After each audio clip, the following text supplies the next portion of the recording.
Oi, oi. Happy Friday. The end of quarter one is done. It's quarter two. Let's go. Let's go. DJ Paul on the mic. Not on the mic. On the decks, whatever they're called. Did you ever MC at Not school? a lot of people turn up at 6:30 straight away. 40 of them here though, getting to enjoy these dulcet tones. Shout out to the 40 crew. Did you MC at school? Please don't do that. Did you MC at school? Cannot Did you? officially confirm or deny. You did. Did you? You probably missed that. Oh, hang on, we've not even got him on. What's happened here? There you go. Oh, there you Has go. James been in the studio again, Paul? No. Oh, okay. Why are you throwing people under the bus? Come here looking all slim. Did you have food poisoning? Try and throw people under the bus. No, Shit, man. I think we went for I think it was like MC, then it was like my era was like grime. Grime, okay. So where like you would like have your man bag, your hood up and your thing, and you'd like Were you one of those guys? Also known as Rugrats.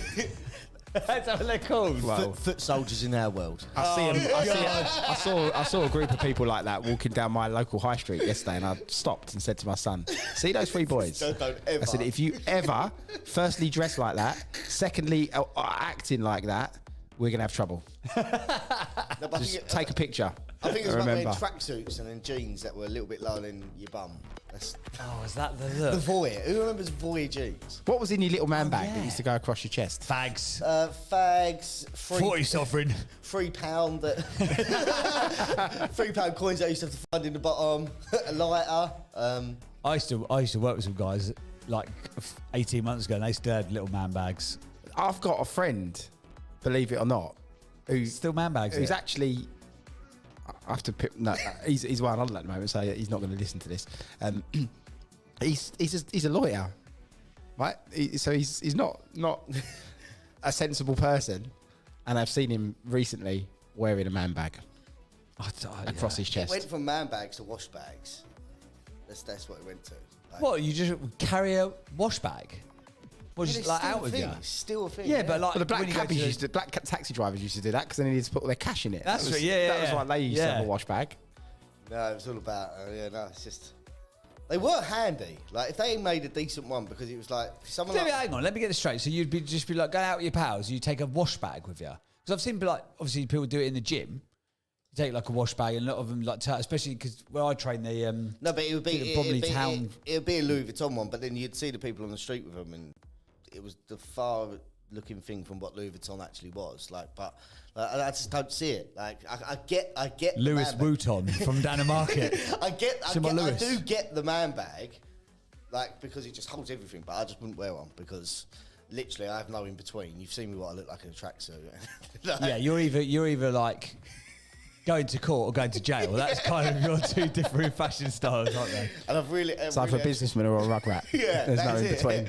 Rugrats, that's I can brilliant. go and blend in with like them on the street. Yeah, it's hard. But yeah, I've never owned a man bag. Have I gone too?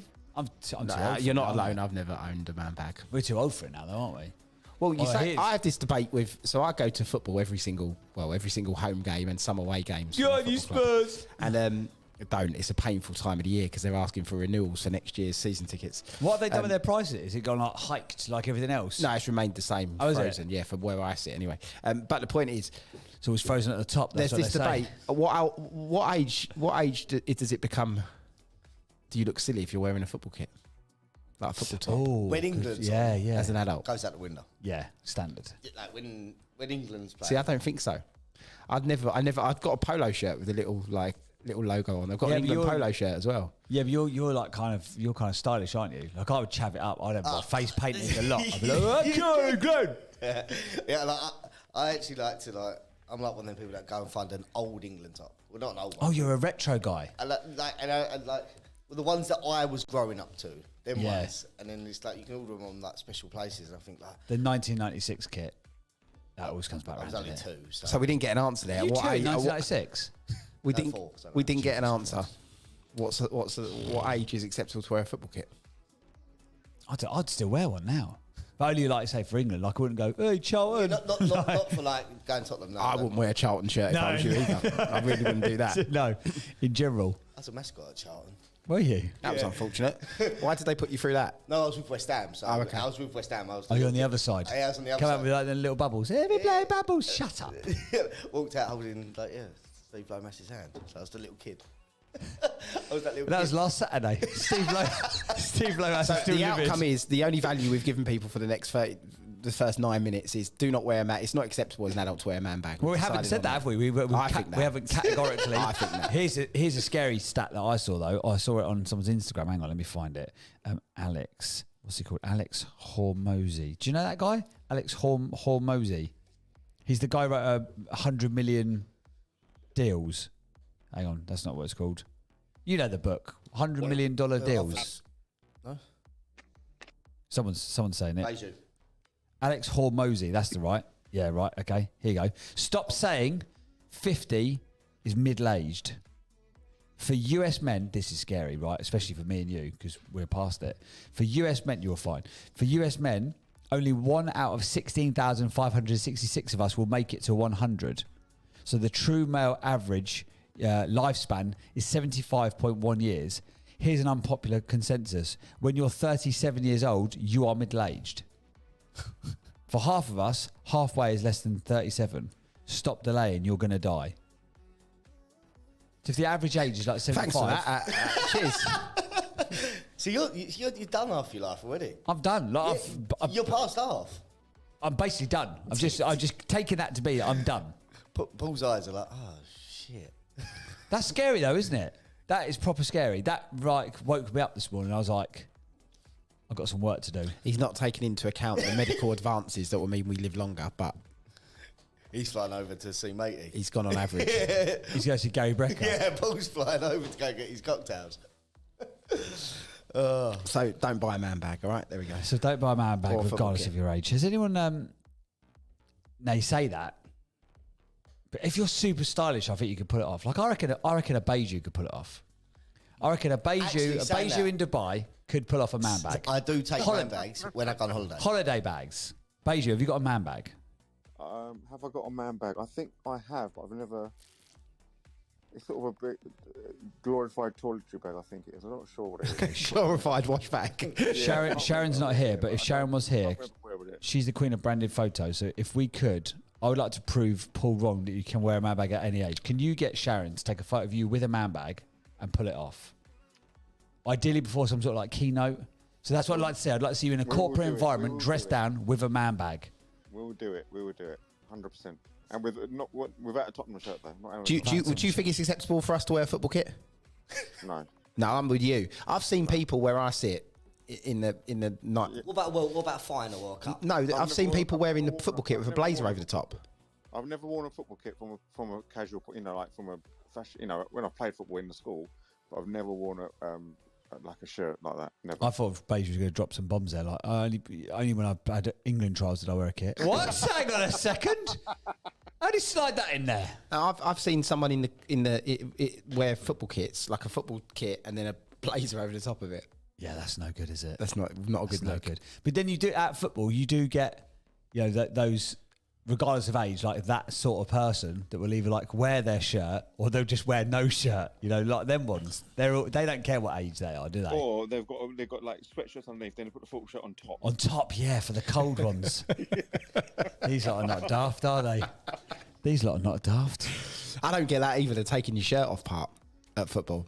There's not an ounce of enthusiasm in my body that makes me think, do you know what? I'm going to stand up and take my shirt off and start screaming at people. That's probably because you'd previously let yourself go, but now you're ripped. Now you're ripped. You won't be able to keep it on. Any Qatar 2022, Paul, what you do? Just running down the street. Oi! But have you seen some of the people that they show on that do take their top off? They're not never the ripped ones. No. I like the ones who just still like they're not celebrating. They've just got no top on. There's a guy like where Newcastle, I sit. Hey man, Beige might have seen this guy because I don't think we sit too far away from each other. But there's a guy where I sit. He comes every day dressed as a rabbi. I'm not sure if he's a rabbi or not, but he comes to every single game. 60,000 of them. Yeah, he comes to every game dressed as a rabbi. I don't know, man. Maybe he is, maybe he isn't. But Pregis gets really good treatment, doesn't he? If you're going to Spurs as a rabbi, you're probably getting looked after, aren't you? Excuse me, can I just jump this queue? Yeah, I'll get 6 beers for my pals, please. Cheers. So we haven't confirmed it. No man bags and no football shirts is the general consensus. And what it took we're us thinking. 14 minutes to decide Nothing wrong with a man bag. If there was going to be one geezer who's going to wear a man bag, Elliot Brown from London Town. Have you got a man bag? I have about 4, in fact, yeah. And Nearly one for every day of the week. What's your take on football kits as middle-aged men? I'm not a football fan, am I? What are you a fan of? So I've never ever worn one.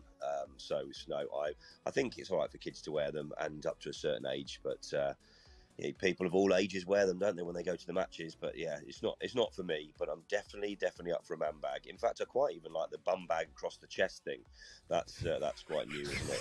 So, I think they're only acceptable at raves, aren't they? I thought they're up for fashion statement now.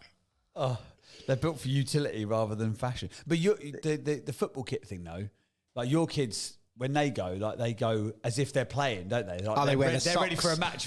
My son, when I take him, he wears his AstroTurf boots, his socks, pulls it up, his shorts, his top, Love him. the training top put over the top. He wears everything but shin pads. Yeah, He's ready for it. He's ready just in case he needs to do a shift. He's ready. Yeah, 5-minute warm up and he's good to go. Yeah, He's good to go. I'd say when I was a kid, I did love wearing a full kit. I think that was...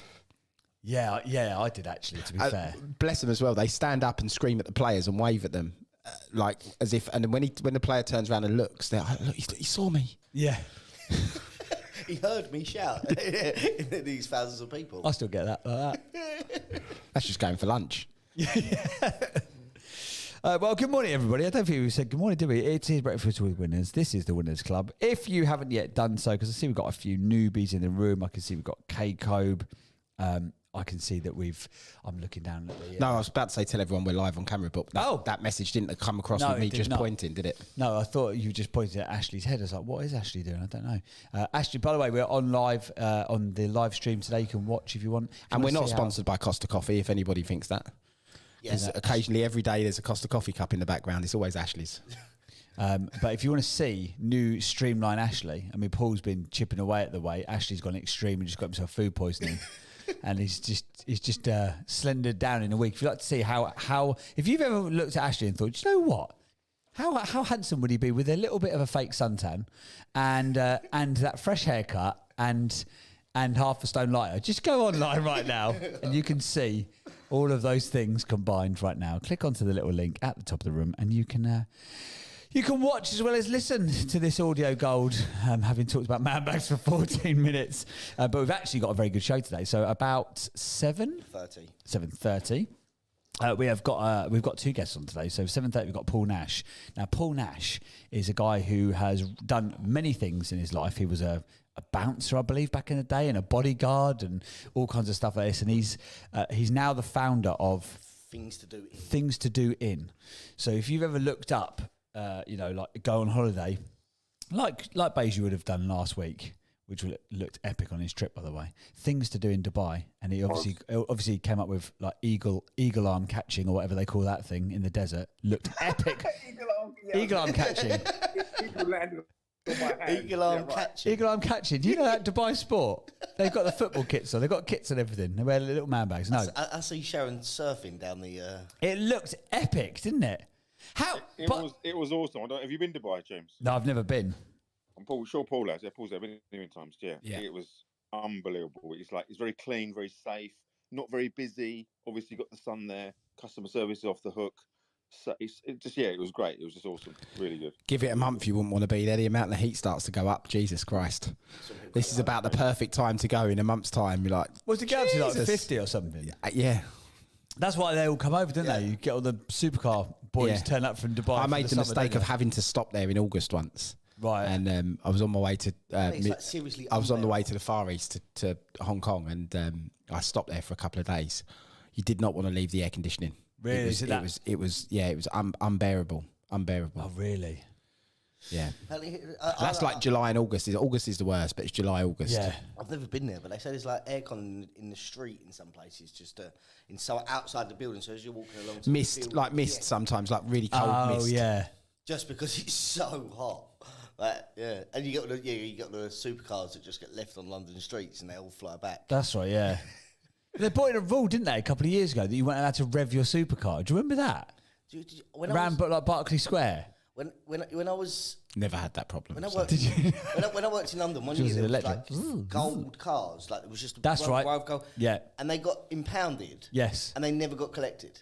Oh, really? Yeah. But Just parked them up. what I'm saying is there was Lamborghinis, G-Wagons, Ferraris, like just from like all young princes and things like that. Just left it. Just left it. Where'd you leave your Lambo? Oh, I can't remember. I'll be right. Yeah, but have you seen like apparently some of the breakers yards out in Dubai? Like people break down and think, oh, I can't be able to get it fixed. I'll buy another one. Like some of the ultra wealth out there. It's nuts, isn't it? I'm so tempted to go. Kirk Miller, who's one of our podcast agency clients, he's got an event and he keeps going, come on, come out for like 3 days. I'm like, how can I justify it? And then we got approached by a Dubai tech company to sponsor our or to partner on one of the podcasts we're involved in. I was like, this is my way to get out there. So what did I do? I had to chat with him. I said, do you know what? I've got to bring my partner in crime into it. I need to bring Paul in. Had a call the next day with Paul. I'm not going to Dubai now. And no sponsorship. No sponsorship. That relationship got fizzled out in 90 minutes. What I'd been working on for a little while got fizzled quick. Was it one of them things when I was telling Paul that I've got another opportunity, and he's like, Ash, ask these questions and then give me the answers, and he'd be like, if you want me to waste an hour of my time, I'll sit and talk to him with you. It wasn't even that. He just decided that his way was the right way and their way was the wrong way, and he was going to fight them on it on a call, on a Zoom call. I was like, my dreams of Dubai just sort of fizzling. I was like, Dubai seemed further and further away to him by the minute. I got more chance of walking to Dubai than getting an invite from them guys now. Oh, brilliant. But no, I've not been to Dubai. What? How do we even get onto the subject of Dubai? Beijing. How do we end up talking about Beijing? I mean, I know it's the subject. We had left man bag, I think. Oh, God knows. Football kits, man bags, whatever. We'll get back to some semblance of normality. You were talking about today's guest. Oh, thank you. There you go. I knew we were doing something. Yes, today's guest. He's got no link to Dubai, so I don't know how that came up in conversation, frankly. But he's done a lot of very interesting. Not with you, it turns out now. No. Ever. He's not in Dubai. He covers the UK, but he's about to venture out. He's about to venture out. So he's basically, he owns the brand Things to Do In, and I think he sort of kind of owns the term Things to Do In. So he's created this very, very clever business model, which is like from an SEO perspective. Hey, Tim Story just jumped in the room. Somebody bring Tim Story up. Let's check in on Tim after his 10X talk last week. Flippity flip. What an event that is. Yeah, so we've got Paul Nash coming in, and he's going to be talking all about Things to Do, that the Things to Do ultra mega SEO brand that he's created. He's kind of got an offering for small businesses that are localized, and he's got thousands of these guys, hasn't he, signed up? Thousands, and they're like 9,000 or something. Like, I was having a chat with him, and he said that some of these big brands are like, what are you doing? Because you're beating our SEO. And they're lumping thousands at it. Yeah, because of the traffic that gets created. Yeah. And it's so clever, because what do you do when you're, let's just say you're gone for a weekend away in the UK. You're going to type in Google, things to do in. And then it picks, but you type the area and it will pick up the thing. You know, when you actually look at that from the outside, you think, oh, it's quite a little smart move. It's so bloody simple as well, isn't it? When you look at like what he's created, because I had a bit of digging when you said who was coming on, I was like, that is so simple. But from an SEO perspective, it's so effective. Oh, yeah. And the model's brilliant because it's low cost for the businesses and huge amounts of subscription. We were going to talk about subscriptions, but God knows if we'll have time to do that between all the poor banter. Anyway, so that's what's coming up. 7:30, Paul Nash is on. Talk about subscriptions, and then about 8:30 today, we're going to, as a community, as a collective, as the online Clubhouse Winners Club family, we are going to support one of our members, who is here on a regular basis. The lovely Sarah from Brave Bird Club. She's actually launching a range of pants. That's right, you heard me correctly, pants. And for American friends, I don't mean trousers. I mean, like, what do you call it in the States? Underwear? Undergarments? Nicky Nacky News? Say the word Nicky Nacky News and look at Paul's face. It's like the happiest word ever. I don't know what's happened. Have you changed the coffee in the machine? I get really sketched out as soon as I had like a couple. I feel a bit itchy. You know, you have pre-workout and you're like, oh, my face is going to fall off. Yeah. I feel like that off that coffee. Anyway, so Sarah from Brave Bird Club, she's coming on to talk about her range of pants, her range of underwear that she's launching today at 8:30. It's not where she's launching it, but she's coming to talk about 8:30. And it's actually been built up behind the scenes. The whole remit behind this, the launch, that was my phone, sorry. The remit behind the launch is actually to support a domestic abuse charity, which supported her friends. So that's why she's getting involved in it. And she's also, as part of the launch, she's giving away or auctioning off or putting up for grabs one of her own NFTs, which is worth like $2,500 or something. So we're going to talk to her about why she's doing it, how she's doing it, etc. At 8:30 this morning. So that's what's coming up on the show. But before that, impromptu, hey, it's April Fool's Day. We could make up some banter, couldn't we? We was planning on Paul, but then he walked in the door. Don't feel so good today. I'm like, don't. Ash, no. Ash, it's off. Ash is off. April Fool's Day's off. Paul, no, Jones was making a coffee, and I just see a post about being April Fool's Day. I ran down and I was like, well, what can we do to Paul? And I was like, nothing. We do nothing to Paul. But anyway, Tim Story's in the building. Tim Story, good morning to you, or good evening, good afternoon. No, I guess it's evening for you. Wherever I am, yes. Wherever you know why I'm on? Because I miss you three guys. I miss you guys. Oh, I mean, how much fun did we have when I was in England? It was a good time. My favourite part of it, the event was cool. The speech was amazing. That whole day was nice. My favourite bit was the 30-minute car journey which should have taken 5 minutes, frankly, but London traffic. The 30-minute car journey where we just chatted about like a young Kanye and like the advice that you'd given him and a young Robert Downey Jr. That was, I got out of that cab and I was like, I don't think I'll ever have a conversation like that in the back of a cab again. That was fan-flipping-tastic. How was 10X last weekend, Tim? I think 10X was so good. Grant Cardone, he likes to outdo himself. Have you guys figured that out? Yeah, we spotted that one. And so, for us as Americans to bring any former president is a big deal. And so, as some know, some do not know, he invited Donald Trump. But I think it was cool because he said, don't talk about politics, only talk about what you've done in real estate. It was a really good interview. So no matter where you fall in politics, I thought it was a great interview about real estate. Super good. Awesome stuff. And so what were you there to do? To motivate the masses, to inspire them to take that next level? I was motivating the masses, and I used all of Ashley's material. You did. Well, I'm glad that worked out. I said, Ashley, once again, I'm only speaking to 18,000. That was private consultancy, Tim. I said, Ashley, please, what should I come up with? Yeah, that was private consultancy. Yeah, you did sign the NDA to say that you wouldn't share that all of your material comes from Ashley Shipman. There might be a lawsuit on its way now, Tim. Exactly, guys. And then because I don't know if Ashley knows how to email, he faxed me all the notes. That's how I know that you're telling the truth, because you're using the only method of communication that Ashley really truly understands. He faxed them. Faxed them over. How was it? It looked like an incredible event because obviously, Grant's done stadiums before, and he's sort of jumped out of a plane and sort of landed in the stadium and all this. So this seemed like a more intimate affair, if you could say that, at 18,000 people. This was very powerful. I mean, seriously. So he had about 4,700 in the building, but he had over 14,000 online that paid a ton of money to be online. And then, he had like T.I. the rapper, he had Rick Ross, and then he had over 4 billionaires share their story. And so I got to speak on Sunday, and I talked about what to do when life knocks the shout out of you. What to do when life knocks the shout out of you. Nice. What was it? I was really intrigued because of the setup of the room. Because it was obviously it was like what they call in the round, wasn't it? So in the round. How do you hold an audience when your back is always to someone? It's a little bit difficult, guys, because I'm thinning in the back of my hair. So I'm not only so slightly, but to be honest with you, in the midst of all the excitement of speaking, I was thinking to myself, my gosh, I wonder how I'm looking. Do I look too thin in the back? Or Just barely thin. So no, but that's not an easy room to speak in when you're in the round. So you have to make your rounds to do it in the round.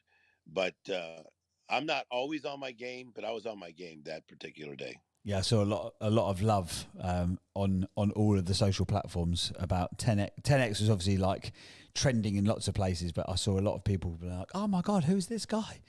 He's just spoken to me, spoken to my soul, man." Yeah, he touched my soul. Thank God for Ashley's notes. Thank God that fax got all the way through. What's happening in the world of Tim's story? I saw you was over in the UK a couple of weeks ago, some fancy gaff in the countryside, and then you're jetting all over the place. What's happening in the world of Tim's story? Yeah, so I'm excited that I'm now in Heathrow airports with my own chat show, as you guys say. Oh, yeah. You guys have this guy, what's his name? Graham? What's his first name? Graham Norton. Yeah, he's quite good, that guy. He does it on TV. So I'm now in airports, and I am in Heathrow Airport, and I'm in 90 airports around the world with the first ever chat show that is in airports, 30 minutes. And so I'm interviewing some of the brightest minds in the world, anywhere from. When am I on, Tim? What date was that? No. I'm on all the time. I mean, no. When was my slot? You said the brightest minds. Oh, the brightest minds in the world. No, we've been trying to get you through your agent and your manager. They did fax you an offer. You didn't respond. I mean, I could get Robert Downey, but I'm having difficulty getting to you. So That would not surprise me, to be fair. Yeah, so I'm excited about that. So that's we just filmed several people, but it's anywhere from P. Diddy. I'm going to interview Oprah Winfrey. I'm going to interview all kinds of different people that have done well in life, and also people that have had challenges. So I'm excited about that, and I'm excited about life. In the midst of the challenges that are real with war and people getting ill and things like that. I think there's a lot of hope. There's light at the end of the tunnel. Don't you guys feel that? There's light at the end of the tunnel. And so, guys, I'm a hope dispenser. That's how I look at life. Hope dispenser. I like that. Very nice touch. Well, good to have you with us, Tim. Thank you for popping in to say hello and to see us. I'm just going to listen for a while, so I'm just a listener today. Okie dokie. Well, thank you for being here. We appreciate it. We look forward to seeing you again soon. And if anyone is going through Heathrow on their holidays, make sure you get a selfie with the Tim backdrop on the big screens. I love it. And Ashley, again, thank you for the notes. Seriously. No worries. Grant was very excited that I got notes from Ashley. Yeah, I'm not surprised. Two icons of selling, Grant Cardone and Ashley Shipman. It makes a whole lot of sense to me. Awesome stuff. Let's have a jingle reset, shall we? It's 7 o'clock and we'll be back after this. You are listening to Breakfast with Winners. Exclusive content direct from the Winners Club. If you are enjoying the conversation, click on the green Monopoly house at the top of the screen right now and join the thousands of winners already in our community. For even more actionable content and powerful lessons, download the free companion app now. Just search for the Winners Club in the App Store or Google Play. For more information about the Winners Club and how to become part of our growing community, head to thewinnersclub.club. Now, back to the show. So, welcome back, everybody. It has just gone 7 a.m. here in the United Kingdom. I'm not sure what time it is where you are, because obviously I don't know where you all are. So, if you need to know the time, look at a clock. But wherever you are, thanks for tuning in. Right, if you want any more information about this little game, this little clock, that right there is why you got sacked from the radio. Yeah, I know. As I said it, I was like, sums it up in a nutshell. Yes, if you want to know what the time is, look at a clock. What I can tell you is it's not 17:23 as our clock says in the studio. That £8 clock that's never been right. Well, it was right once, and then we had a power cut, and it's not been right since. When I saved the day and found the fuse that just don't. Someday. It's always right twice. Well, it's always right twice. It's not, because it keeps moving. So we're chasing the clock. It's 17:24 somewhere. It's 70. Yeah, it's right for somebody somewhere. So if you look at your clock, what time are we in? It can't be 17:24 somewhere. It'll be 17:03 somewhere, won't it? Yeah. No, you do get half an hour increments, don't you? You get it in Australia. It's not even half an hour. 20. Yeah, that's 20. Yeah, you don't have a. Yeah, there's not a 21-minute time difference. I admit. Do you know what? Since you've been fancy and gone to Dubai, you've changed, Beja. You've become an awkward customer, quite frankly. What are you talking Quite an awkward customer. The reason that stayed the same, Ashley, is because that is a sentiment to a moment in time that I'll never forget. That clock reset on the day where you really surprised me. What? What did I do that day? That was when you attempted to try and help restore the power. Oh, yeah. And I looked at a blind, saying I can't see out the window. That was the day I'll never forget. I found some... I'll tell that story for the rest of my life. Paul's running round, and I found the problem. A fuse that weren't plugged in that said off. What about those ones there on that shelf? Are they not switched on? What? No. At first... That's not switched on in this room right now. No, because we were sitting there, he's like, I need to find the one that's not switched on. And he's walked off, and I was like, oh, he's missed them. I was like, he's missed them. Paul, I found the ones that ain't on. He went... When they built the building, they've just left them on the shelf. And then he pulled it off. It was like a grit of a teeth, like, what? This one. I was like, I'm going to go into the studio. Then we heard Steve on the motorbike. He was like, go look out the window, see if that's Steve. I ran, but there's a computer screen there. But pitch black, so I couldn't see. I'm just staring at the computer screen going, Paul, I can't see out the window, mate. Honestly. Brilliant. The good news is today, April the 1st, it's all become a little bit more expensive for us to live. Energy bills in the UK have gone up by an average of £693 per household. They said average bill is £2,000 a year. Yeah, we set ours up yesterday. And even greater news, it's going to go up again on the 1st of October.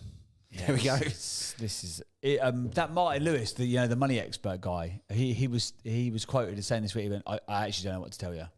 I've got no advice. Like it's just bad. You should see some of these clips he's doing. You know, I've said about electric going up by 20,000 here. Yeah.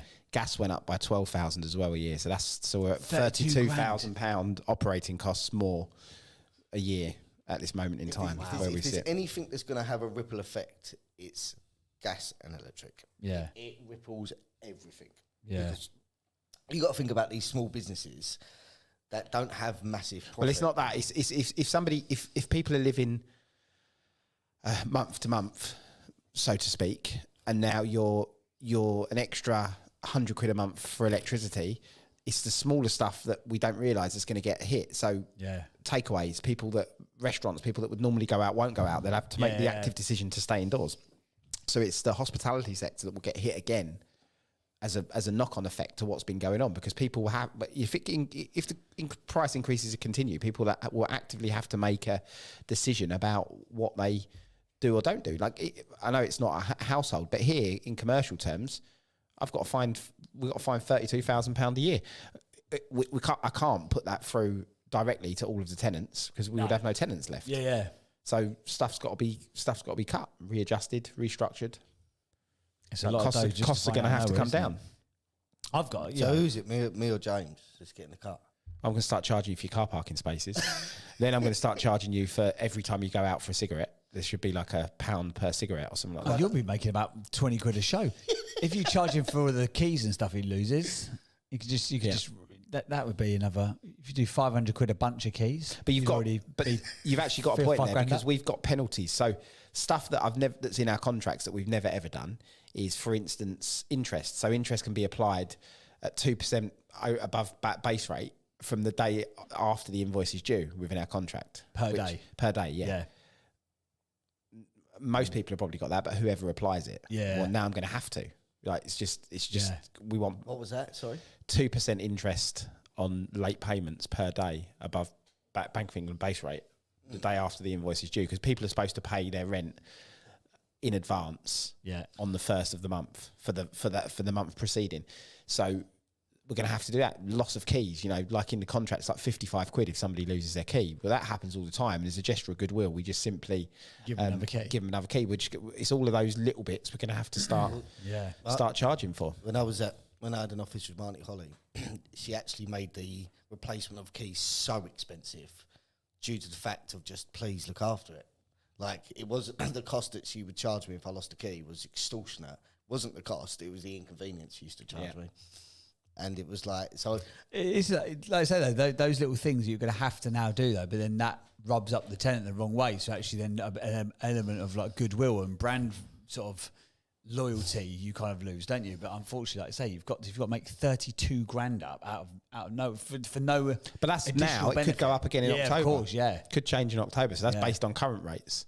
So it could. This is the problem. It's uncapped. So in commercial energy, it's uncapped. In your house at home, there's still a price cap, which is why they can say, well, the average household has gone up by 690 quid because there's a price cap in place. Yeah. But in commercial buildings, commercial property, there's no price cap in place. So we're seeing the full price of where things are going. So what are you on? 55 pence a kilowatt hour? No, not as much as that. I think we're something like 38p a kilowatt or something like that for electric. I turn all the lights off in here now. And 12 for gas or something like that. But I looked at my house, my home one, and I think my home one was 30p a kilowatt and then 7 pence for gas. Well, I'm paying over double that for gas now here. Yeah. Jeez Louise, we are living in crazy times. Michelle's got a little share on this. Are you there, Shelley? Good morning. Somebody explained to me why electricity is going up. I get the gas thing and the war, but why is everybody right off the back of it? Gas is used to generate most of our electricity in the UK. So there is a quite a high element of renewable energy that's produced by obviously solar and wind and that type of stuff. But the majority of UK electricity is still, the plants that generate it are still gas powered. Is that what you heard, Shelley? Is that your explanation for us? Yeah, I don't have any conspiracy theories on that one today, sorry. Have you had your coffee yet this morning, Michelle? I was trying. Yeah, no. Oh, you don't have coffee, but whatever you have. Which is why there's this shift to nuclear now, nuclear power and other stuff, because power stations are predominantly gas powered. Wow.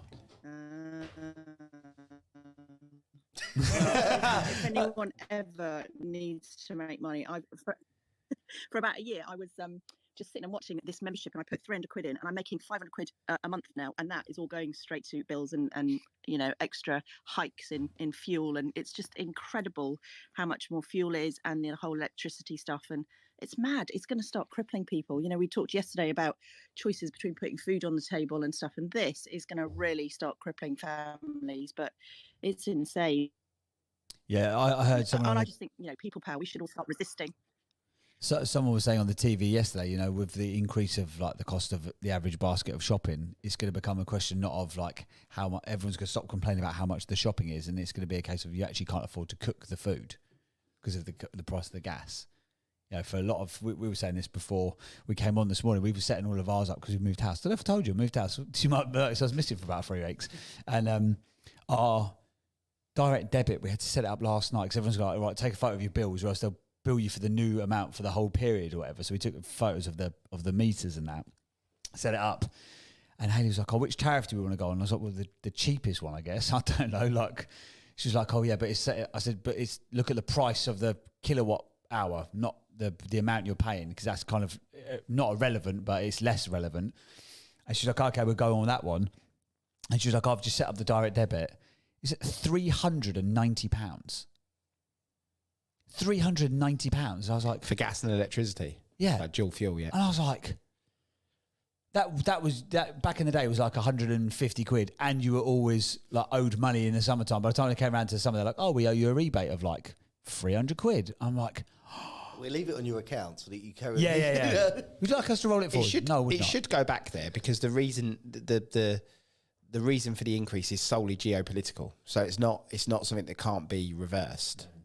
Well, say that, who knows what happens, but the more our reliance comes off of Russian gas, particularly here in the UK, like Germany and Poland have got a bigger problem than we have because their sole supply of gas predominantly comes from Russia, whereas we don't. We get a lot of ours comes from something called LNG gas, which is basically gas that's delivered on ships from other parts of the world. So, for instance, we'll get gas from Saudi Arabia, which is why you see Boris Johnson over in Saudi Arabia recently, because he's trying to get more gas. Because gas you have to order way in advance. It's on the futures market. So he now wants to get that gap filled, turn off the Russian supply and get more Saudi Arabian gas. So that's why he was out in Saudi Arabia a couple of months ago, was trying to get our way in to get some more supply from Saudi Arabia, but that comes on ships, so it's put onto ships and then brought over to the UK. So a lot of our supply comes from LNG gas, but it's, of course, the reason it's going up in price is because more people now want the LNG gas. Yeah, of course. Which makes that supply and demand. And the cost of getting it here in the first place is going to have increased as well. So yeah, it's geopolitical. So it should reverse, but how long? How long is a reverse? The other thing to worry about is once they've conditioned into our minds that we're paying so much for gas and electricity, it never goes back. Does it go all the way back down? No, it's like what they're doing with fuel. They went hiked, and then I was like, they said they're going to take 6p off, but I didn't see the 6p. But they make you accustomed to, like when you see a £1.60 fuel now, you're like, oh, that's cheap. Yeah. Because hang on, it used to be 63 pence when I started driving. How the hell have we got here in 20 years? They make it, they go so high, so when they drop it, you're like, oh, they've dropped it. And then it's like, oh, £1.60 is cheap. And I remember I was on a motorway and it was like £1.95. I'm like, what? I saw the best video I saw about this was Craig Campbell, who's been on a couple of times, the SEO expert guy. You know what he's like really blunt, really Scottish. I think maybe being blunt and Scottish is like one and the same thing. He's at the petrol pump and he's got a Range Rover Sport. It must be something like that. It's got to be a big like an SUV. It just says SEO on his number plate. Oh, does it? Legend. And it came to like 140 quid. And it's just him at a petrol pump. But I'll be careful because I know people travel at this time of day with their kids in the school. And he just literally, just him, his face, the petrol pump, and he went, oh, beep off. And that was it. That was the end of the video. He just showed you the price and just showed. But this will, on another note, this will be the biggest motivator. You watch now, the biggest motivator for people getting back into the office. You know how we saw mass adoption of everyone working from home? Yeah. Watch over the next month how we see mass adoption of everyone going back to work. Because now they don't want to heat their houses or use electricity at home because it costs so much. Yeah. They're back into the office. Yeah. Yeah, definitely. Also, government policy will change because this is the thing with workspaces as well, which a lot of people don't realise. This building, whether I've got one person in it or 200 people, the bills cost me the same. Yeah. And it costs me the same amount of money to heat the building for one person as it does for 200 people. Yeah. So if you've got a big office and you've got an air handling system running, an air conditioning system running, all that stuff running in the background, whether there's 10 people in there or 2,000 people, the costs will be the same. Because the whole building will be treated the same. You can't just isolate areas off and, shut them off. Yeah. Building management systems don't work like that. So these big offices in the city where they're happy to have half the staff working at home, now you'll see a balance where policy will change a little bit because they say, well, actually, we're already heating all of this commercial property or we're already air handling all of this commercial property. People should be in those offices during the day, not at home. Yeah. And that's going to happen sooner rather than later, I think. You're going to open up your workspace downstairs now. What do you reckon? Your co-working space. All that lovely heat. Put a sign outside in Ilford. You're cold, especially today. It's freezing. Cold. Come on in and warm up. Freezing, mate. The temperature dropped yesterday. Bring your laptop. Keep yourself warm by the warmth of the love dished out by Paul Applecrumble. And now Putin's turned around and said, hasn't he, that we can't get gas. No one can get gas unless they play him in his local currency, the ruble. Oh, really? Yeah. Is that who trying to? So that's how. So you've got again? to set countries that want to purchase gas from Russia as of today have to have a bank account in Russia and then pay in local currency, not in dollars that they used to. Oh wow! Wow. Who's going to do that? Well, yeah, depends how much people want to. Some countries have no choice. If can you imagine a world? What would happen if we were told? Because let's not forget, this was the situation in previous world wars. If we were told you can only turn your lights on at certain times of the day, or you can only. There's been talk of that. You can only heat or use gas at certain points of the day. Yeah. If it carries on, that's what it will come to. Not to be doom and gloom and grim about it, but for a short period of time, it could easily get there if there's no supply. Yeah, it's all part of the plan to keep us dumbed down, isn't it? That's my conspiracy theory always. I knew you couldn't go a day without one. I knew when you said I haven't got a conspiracy theory, I was thinking no. But on a good one on a Friday. On another note, I do know from knowing some people in gas, if we had a really cold winter, and this is fact, because we don't have storage facilities our infrastructure for gas is not the same as other parts of Europe. So our storage infrastructure is not great in the UK. Right. It's like non-existent. So we ship it in and we almost use it on demand. So the ships pull up at the dock, the pipes are connected, the gas is pumped into the network, basically. Yeah. And there's some storage, but not mass storage that there are in other parts of the world. So because of that, we don't have enough gas to not be supplied. So if we had in the summer, you probably do, but in really cold winters, and a lot of people in the gas industry are predicting a really, really cold winter this coming year. Don't ask me why, I don't know that, but this is just what I'm being told. We don't have enough gas, so we have to be supplied by somewhere.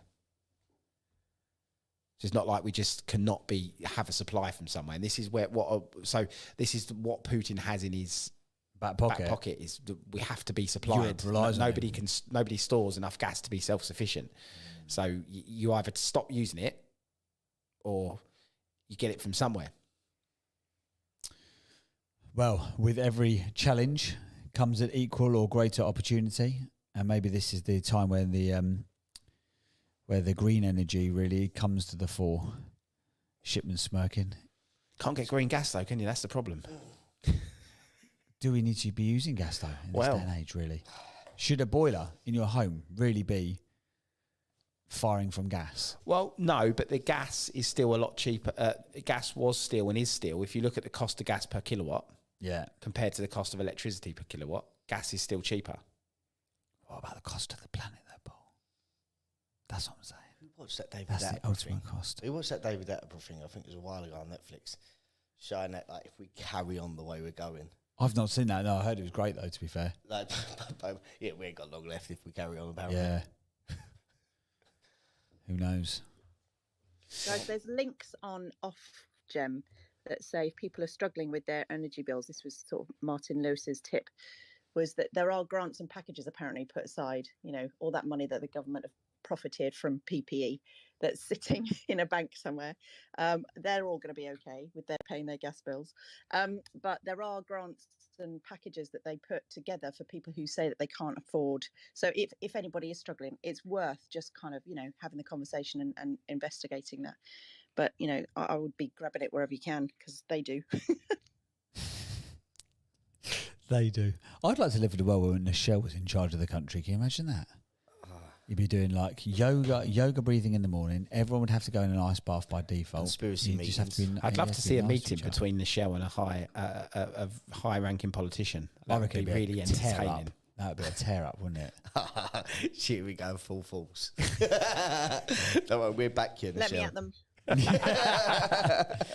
Right, gang. Well, it is 7:20, so we've got about 10 more minutes until we have got our first illustrious guest coming onto the platform. Paul Nash is coming on this morning at 7:30. Paul is a multiple entrepreneur. He's run many, many businesses across many, many years of his career, and ultimately, he now is the founder and the creator of the Things to Do in brand, which is one of the most high-ranking SEO search terms on the planet, and he's created this amazing business where he's got the kind of duality of being able to reach huge audiences of people in very specific areas, but because of the sort of the clout of the keywords that he's created, he can effectively offer it out to a huge number of small businesses at a very cost-effective price. So it's a bit of a win-win for small businesses if that kind of a search term would be of use. So he's going to be coming on at 7:30. So he's just jumped into the room. So we're looking forward to this. That's coming up at 7:30.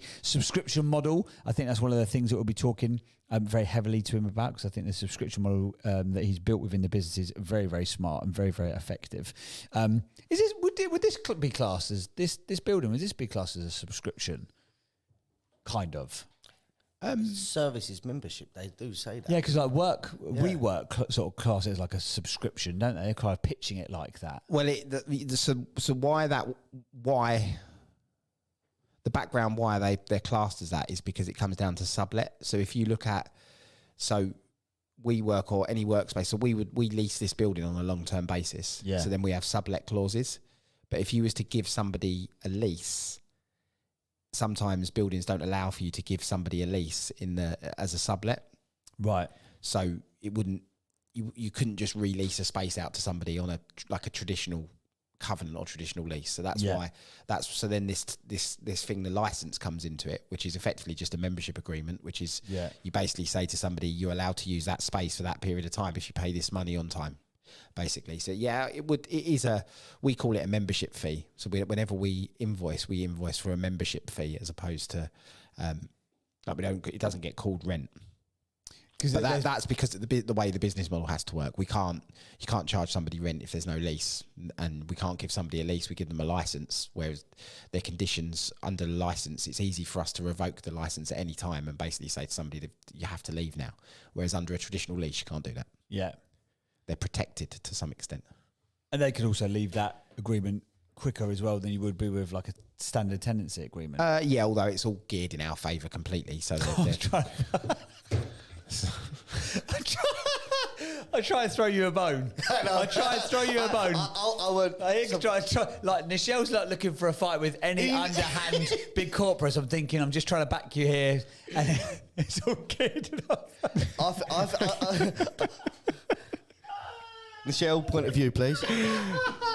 No, but it's why would you not? It doesn't say come and have your office space, fair trade outside, does it? It's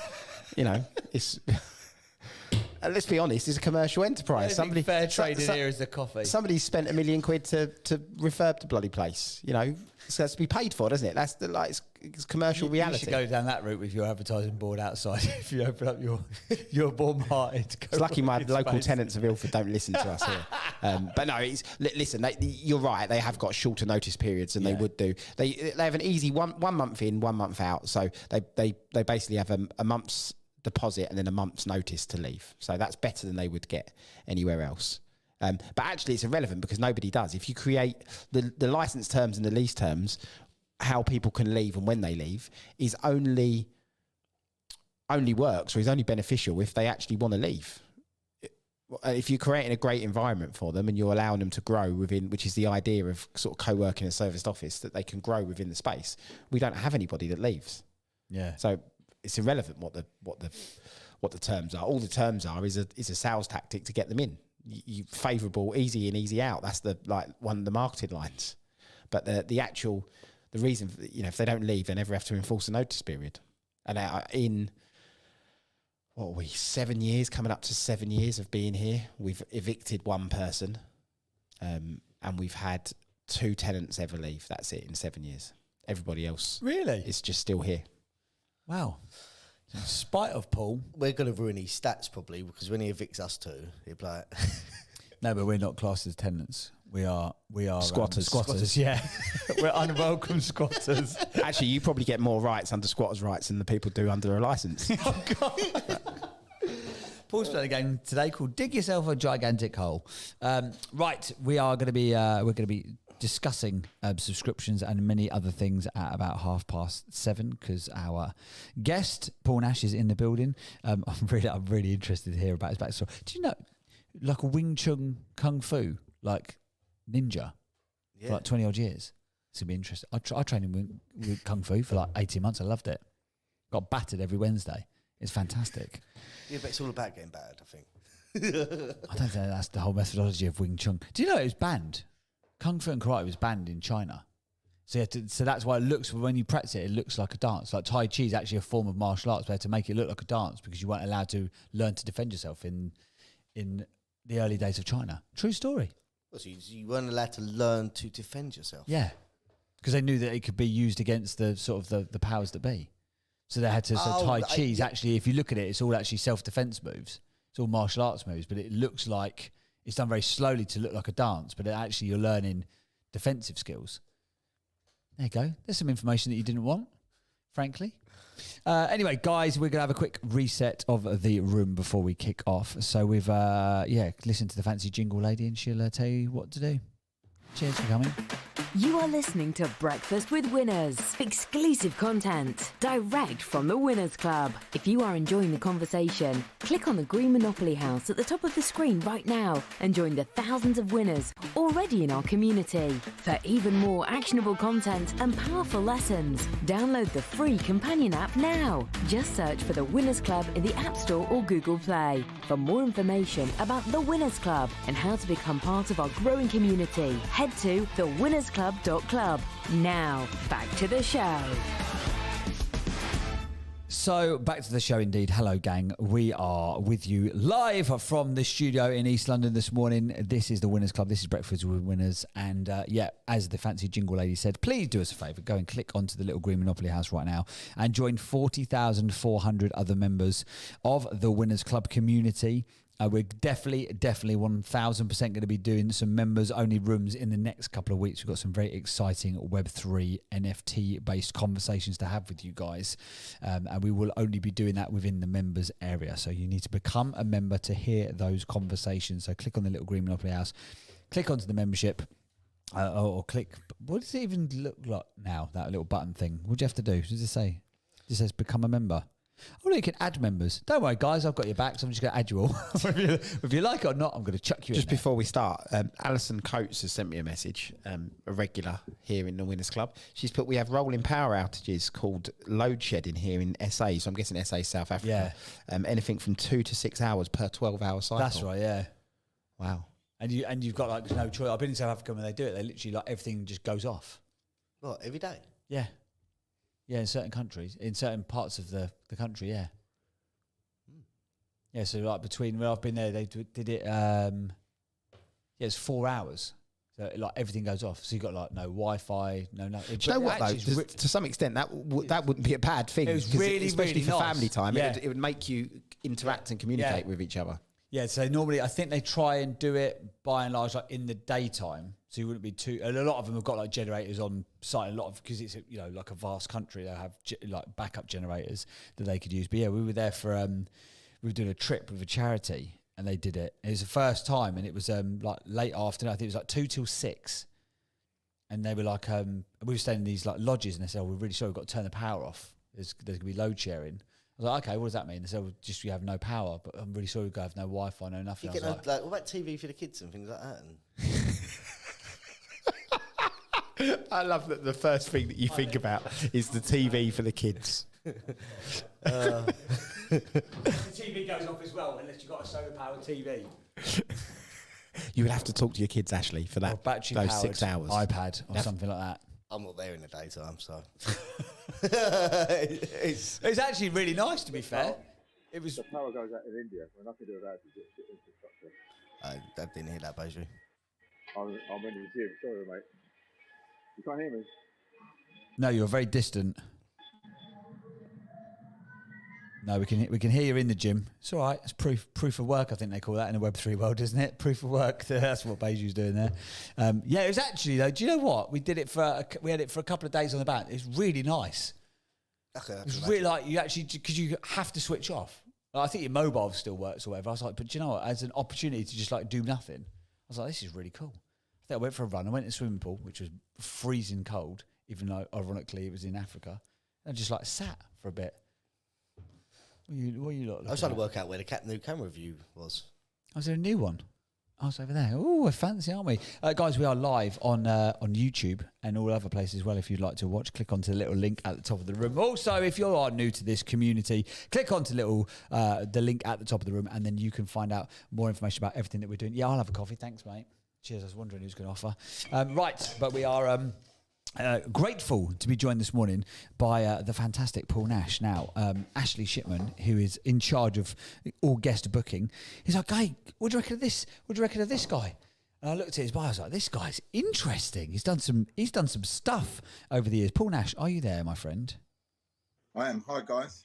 Good morning, mate. How the devil are you? So it's Ashley, James, and Paul here, live in the studio. So thank you for taking the time to come on and share your journey and some of your business acumens with us, my friend. I've looked at your very, very interesting CV. There's not many people who've got over 2 decades of top level self-defense, bouncing and security background into sort of running big SEO based companies. So yeah, really interested to chat with you this morning. Take us back to the beginning. Like if I was to summarize it and say, if you met someone at like a drinks party or a dinner and they said, "Hey Paul, what is it you do?" What do you say these days when you do quite a bit of stuff?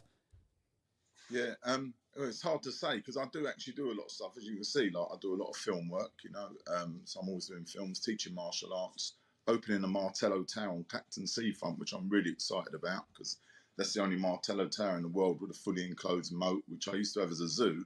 but now it's going to be a wedding and events venue. And then obviously with things to do in our online business advertising directory, it's going everywhere and talking to everyone, and business owners all over the world. I've just been in the States for 3 months trying to build it up over there, and so it's hard to say really. Just they say entrepreneur, innit? You go out there doing what you can, and that's it. That's about, every day is different for me, and that's the one thing that I do love. I could never do, a job where I've got to do the same thing. Yeah, gotcha.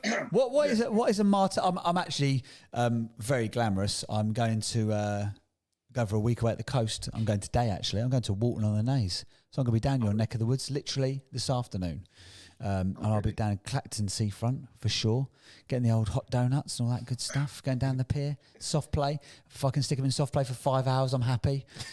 What is a Martello Tower? Well, while you're over here, pop in, just give me a call. Ashley's got my number and that, and pop in and see the tower. We're actually, I'm opening it in about 3 weeks' time.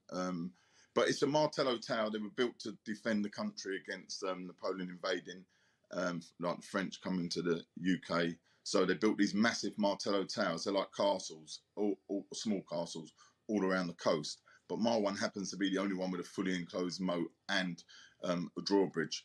It's not in operation, the drawbridge, but you have to go across a bridge over the moat to get into the tower. The walls are 15 foot thick. They're about 15 foot thick.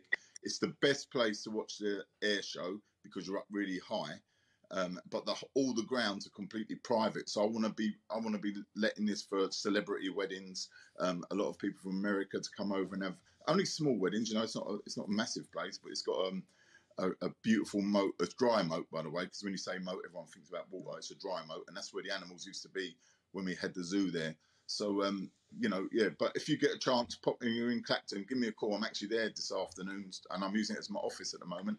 So, pop in and I'll show you. How cool. What's it like to, in that instance there, you're almost like the custodian of a piece of history. What's that like? If you've, as someone who's operated lots of businesses, you've done lots of different things, which I guess is, encompass some elements of property and stuff before. What's it like to own like a bit of history? Does it have like a different feeling to it? Yeah. Are you almost like a custodian of this thing rather than the owner of it? Yeah, because that's everything, isn't it? Every house any one of us have got, you know what I mean? When it comes down to it, that's all we are. But yeah, it's a great feeling because it's such a beautiful building. I mean, it's in a real mess at the moment. If you do come over today, you'll see scaffolding bit inside and this and that. It's in a mess at the moment. We're trying to get ready. Although I've got a ghost hunt there on Saturday night. Tomorrow night we've got a ghost hunt booked in there, so I've got to get everything cleared, ready for that. But it's a great feeling because it's such a beautiful. As soon as you come around the corner onto that, everyone's reaction is wow.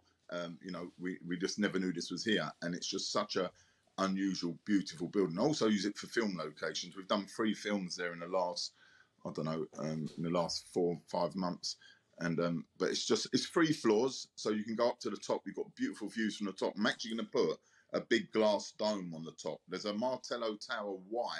If anyone is bothered to go onto Google and type in Martello Tower Y, you'll see the dome on that one. That's what I'm going to copy on this one. So, but it is a great feeling. I love it. I absolutely love the place. How cool. So how did you get started? Like, if I sort of go back through your LinkedIn profile, you've done so many things. What was young Paul's first ever gig out of school? What was your first interest? I imagine there's a self-defense interest from very early on, but what got you into what you're doing now?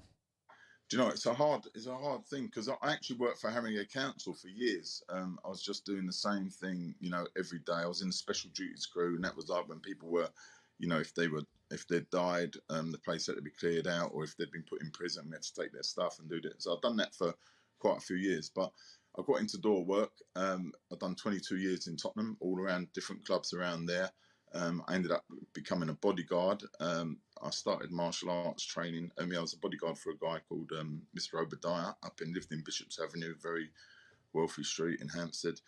And I've done that for about 4 years, something like that. But and I got into my Wing Chun, which the reason I got into Wing Chun was to help me on the doors. Because I was always getting in. I mean, you can imagine the amount of conflicts we got on the door in them clubs was a lot. So I started Wing Chun to try and help me have a chance against all of this, and know how to, where to put my hands on that sort of thing. I've been teaching for 35 years. I've taught in Kathmandu, I've taught in the States, I've taught everywhere. I have big Kung Fu seminars at my tower.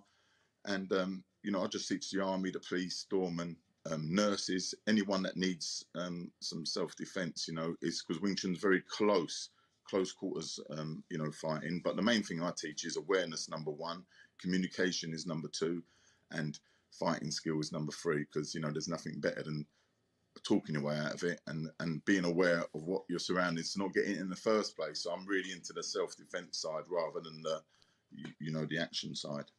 So based on that, and I know obviously you're connected to Ashley via some mutual contacts. If you do any one-to-one training, because Ashley goes boxing, and his nose tells me that he's not very good at boxing, frankly. So Paul, if you could step in and give him some support or some guidance, or just tell him to stay out of a boxing ring, that would be fantastic.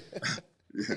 Well, do you know what? I think everyone should do some form of self-protection, whether it's boxing, jiu-jitsu, anything. I think is very good, because there's an old saying, it's better to know it and not need it than to need it and not know it. And in these days, even up here in Clack, everywhere, there's just so much violence, road rage and all this sort of stuff. So chances are someone will need it at one point in their life, so it's a good thing to do. Yeah, 100%. I actually I did Wing Chun for a couple of years. I really enjoyed it. I trained under a guy called Julian Hitch, Sifu Julian Hitch.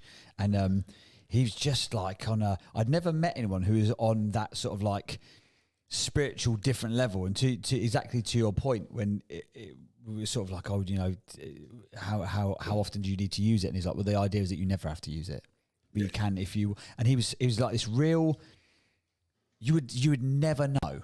He was like slender, just looked like your average geezer on the street. And my God, like his fighting ability was unbelievable. We'd do these training sessions, and he'd have 6 very good level trainers sort of come at him. Honestly, it was like watching an artist at work. Do you still train a lot now? Yeah, I still train now, and yeah, it is. It's a great. The thing is, it's so much. I don't go into it spiritually. I'm not really deep. I don't charge my students membership. I don't do gradings. I don't do none of that. I've never looked at it to make money in my Wing Chun. It's just something that I love doing. I taught with the Colchester Institute for 13 years, but I just want to train with anybody, any style, anyone. As long as they're a nice person. But yeah, it really is handy. But just an example, when I immigrated to the States, I had a cleaning company in Orlando, and I didn't know anybody there, right? So I went to a Wing Chun school. All of a sudden, I had so many friends over there just through the Kung Fu. When I come back, I didn't go back to Tottenham. I went to Clacton. I didn't know anybody here. This was in 2001, because I lost everything in the States, my houses, everything. I come back here. I was in Clacton, didn't know anybody. So I went to a Wing Chun school within a week of getting back here, and I met this guy. He had 25 students. I went to his class. That night, he became my student and gave me his 25 students. So instantly I had a club, had all these students, and so much come from that. So it's not just about the fighting skill, it's about the people you meet and interact with. And most guys are really, people that are dedicated in their training, they're usually good guys, you know what I mean? Yeah, 100%. How did you end up in the States then? I'm really intrigued by that part of your journey. So you've obviously done a lot of stuff in the UK. How did you? What made you go over to Orlando? Well, other than the sunshine, the good vibes, and the nice people. Other than all of those things, what made you go over to the States? Well, what it was, I was, like I said, I was working for Haringey Council, and I used to go there on holidays with my wife. We got married there, and we'd done this, and we got that, and we really liked it. And we ended up buying a house there, and then we was renting it out, like a rent, play to let sort of thing, letting it out. And then all of a sudden I said, listen, man, I'd love to get over there. So I went to college for 2 years, studied British cleaning science, BICS, got my sitting guilds in that. Had no interest in cleaning, by the way. Just done that as a way to get to the States and buy a company and all that sort of thing. And then, and that was it. Got over there, ended up, with 80 employees. The company was called Team Clean, was, right in Orlando there. And it was a really great, 2 houses there. You know, one house was in Kissimmee, which had a lovely swimming pool and everything. The other one was in Sanford, in a place called Wekiva Springs, where I had 2 acres, and it was all snakes, because I like catching snakes and little alligators and all that sort of thing. So it was absolutely in the middle of, you know, there was wild boar and everything there. It was really, really wild. And yeah, the kids were at school. You know, everything was going great. I had a brand new Lincoln Town car at the time, a 76 Eldorado convertible Cadillac, because I'm mad about cars. Everything was going great, and then I lost it all. But you know, that's it. That's it. Just love Florida. Gotcha. So, from working for the council, there's a big jump from the guy who sort of like did some fairly glamorous jobs from the sounds of it, you know, like sort of emptying houses from people if they passed away or if they've gone to jail or whatever. You've done that side of it. So now sort of been, as we sort of said earlier, you know, custodians of like quite iconic pieces of property and land. How did you go from the day job to your first sort of entrepreneurial venture? Because I think for a lot of people, that jump from a quote unquote safe job or a stable wage is often the most scary jump they'll ever have to make. So how and when was that for you? Yeah, well, I mean, that was something I just decided to do, because I just wanted to change. I had 2 small kids, and I just wanted to. I love Florida, and I thought I'm just going to give it a try. You know, that was my first time really doing something on my own. You know, like having a business on my own. I call myself the uneducated entrepreneur. So I left school at 14. I was living with prostitutes when I was 14 in King's Cross. Was a place to stay. And all that sort of thing. So I weren't really, I never had a good education and that sort of thing. So I couldn't go into a job and get, given good, degrees and all that sort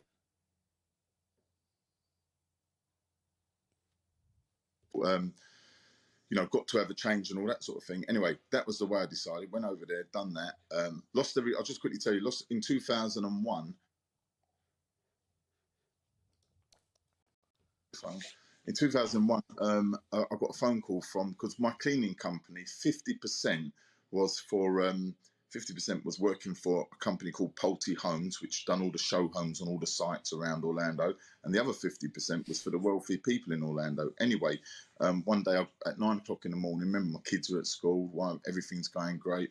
I got a phone call and they said, "Hey, Paul, we don't need you no more," and that was it. I put the phone down, and that was 50% of my business gone. Because they'd obviously met someone and give them a drink, and they took 50% of my business. So my wife and kids come back and all that sort of thing. But one lucky thing, just how what things lead from one thing to another. That 1976 Cadillac Eldorado convertible that I bought there was a very rare car. There was only 200 of them ever made. I bought it in Arizona and had it in Florida, right? So I shipped that back with me.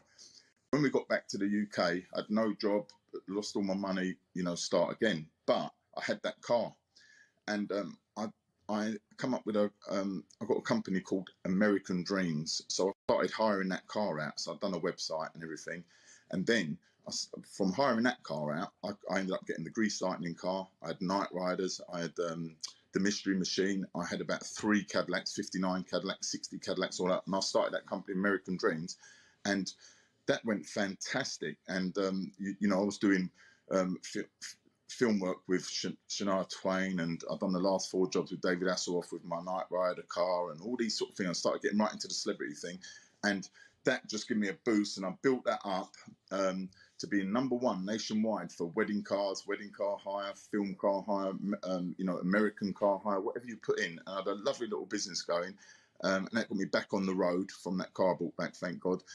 And all that lot, and then all of a sudden, Google brought out I think it was their first algorithm was the Panda update, and from being #1 nationwide, I went to less than page 200 because they brought that said that any businesses that weren't relative, any links that you got back to your site that wasn't relative to your business, you were going to be penalised.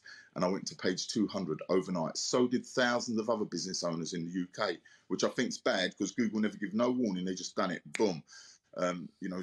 So that was that really went. That was that business gone. I thought not again. And anyway, I ended up bringing that back and getting that back to about page 3, and then I sold it.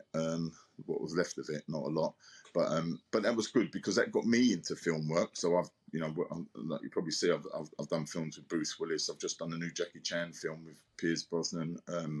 I've done one with Russell Crowe and loads of other films. I've had Jack Whitehall. I've been in bed with Jack Whitehall and had him on my back carrying him. You know what I mean? So it's led to loads of film work. So that's how that all come about. So we got rid of I sold the American cars, thinking, what am I going to do now? And I ended up Clacton Pier, the owner of that was a friend of mine, Billy Ball. He just bought that pier in 2009, and I run the Sea Life Aquarium for 2 years. We didn't have a clue about animals, and that got me back. And then I got money together and ended up getting the tower and opening my own zoo, which I'd always wanted to do.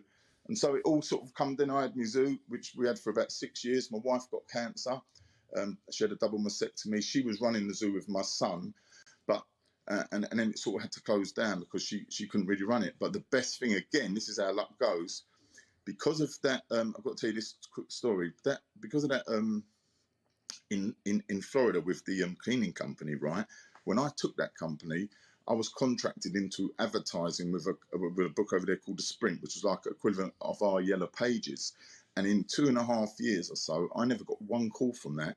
So, and I was paying, hundreds of dollars a month for that flipping advert. So when I come back here and open the zoo, I said to my wife, listen, make sure every person who comes to the zoo, you ask them, how many people are you? Would you like any food to feed the animals? And how did you hear about the zoo? Because I said, I need to know where I'm advertising. No, I don't want to get caught with that again. And anyway, for 3 years, she just ticked been before, local, recommended, etc. And all that lot, and internet. And I walked past that book one day in the office box and opened it up, and I just said, everyone's coming from the internet.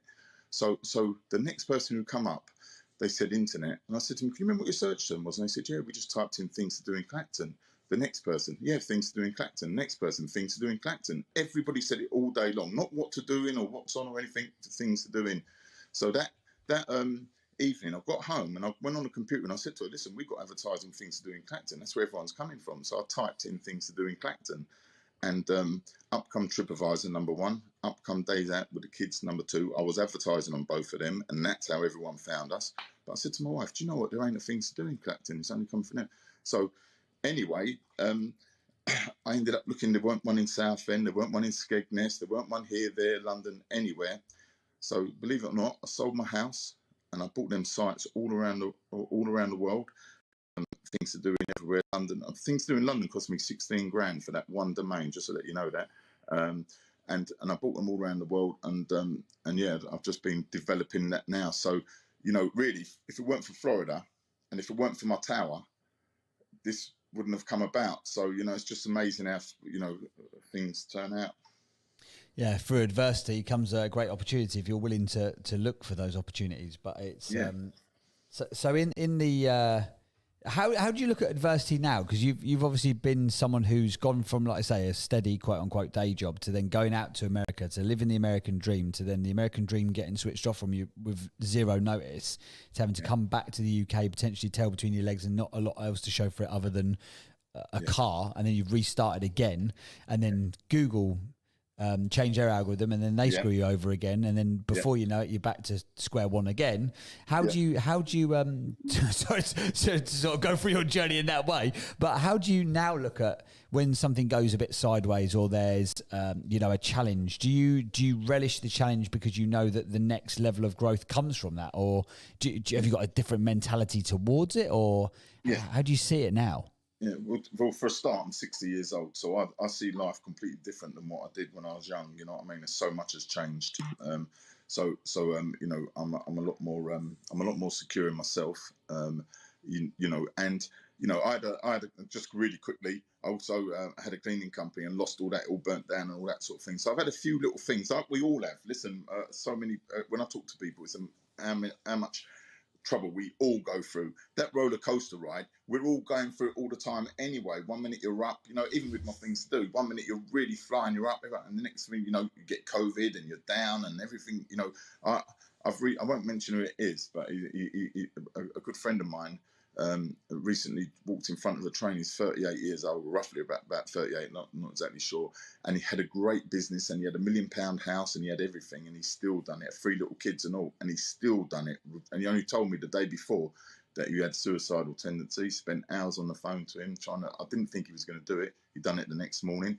You know, some people get really affected, and you just can't handle it because they can't do it and all that sort of thing. And you know, and like I say, like him, very wealthy guy, but he just, because of his business through COVID, had got smashed. It just depressed him and done it, you know. And I realised myself personally, I really listen. Even if there's something really pressing on my mind, through experience now, I'll go and have a good night's sleep because I won't let it affect me. Do you know what I mean? I really, honestly, my mum died in my arms last year, and still now, when I get them negative thoughts coming to my head, I deliberately changed that pattern. I'll change and go on another track in my mind quickly to not. I even say to my mum, "Sorry, mum, I can't think about you at the moment because I'll you know, it just upset me," and that's what I do.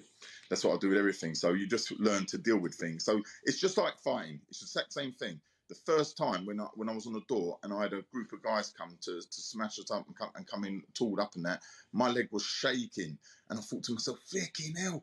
You know, I wasn't worried about the guys. I was worried about the other doorman seeing my leg shaking. You know, I was shitting myself and all that sort. And that's all that was on my mind. I was thinking, "Freaking, they're going to think I'm a coward. I'm this and that."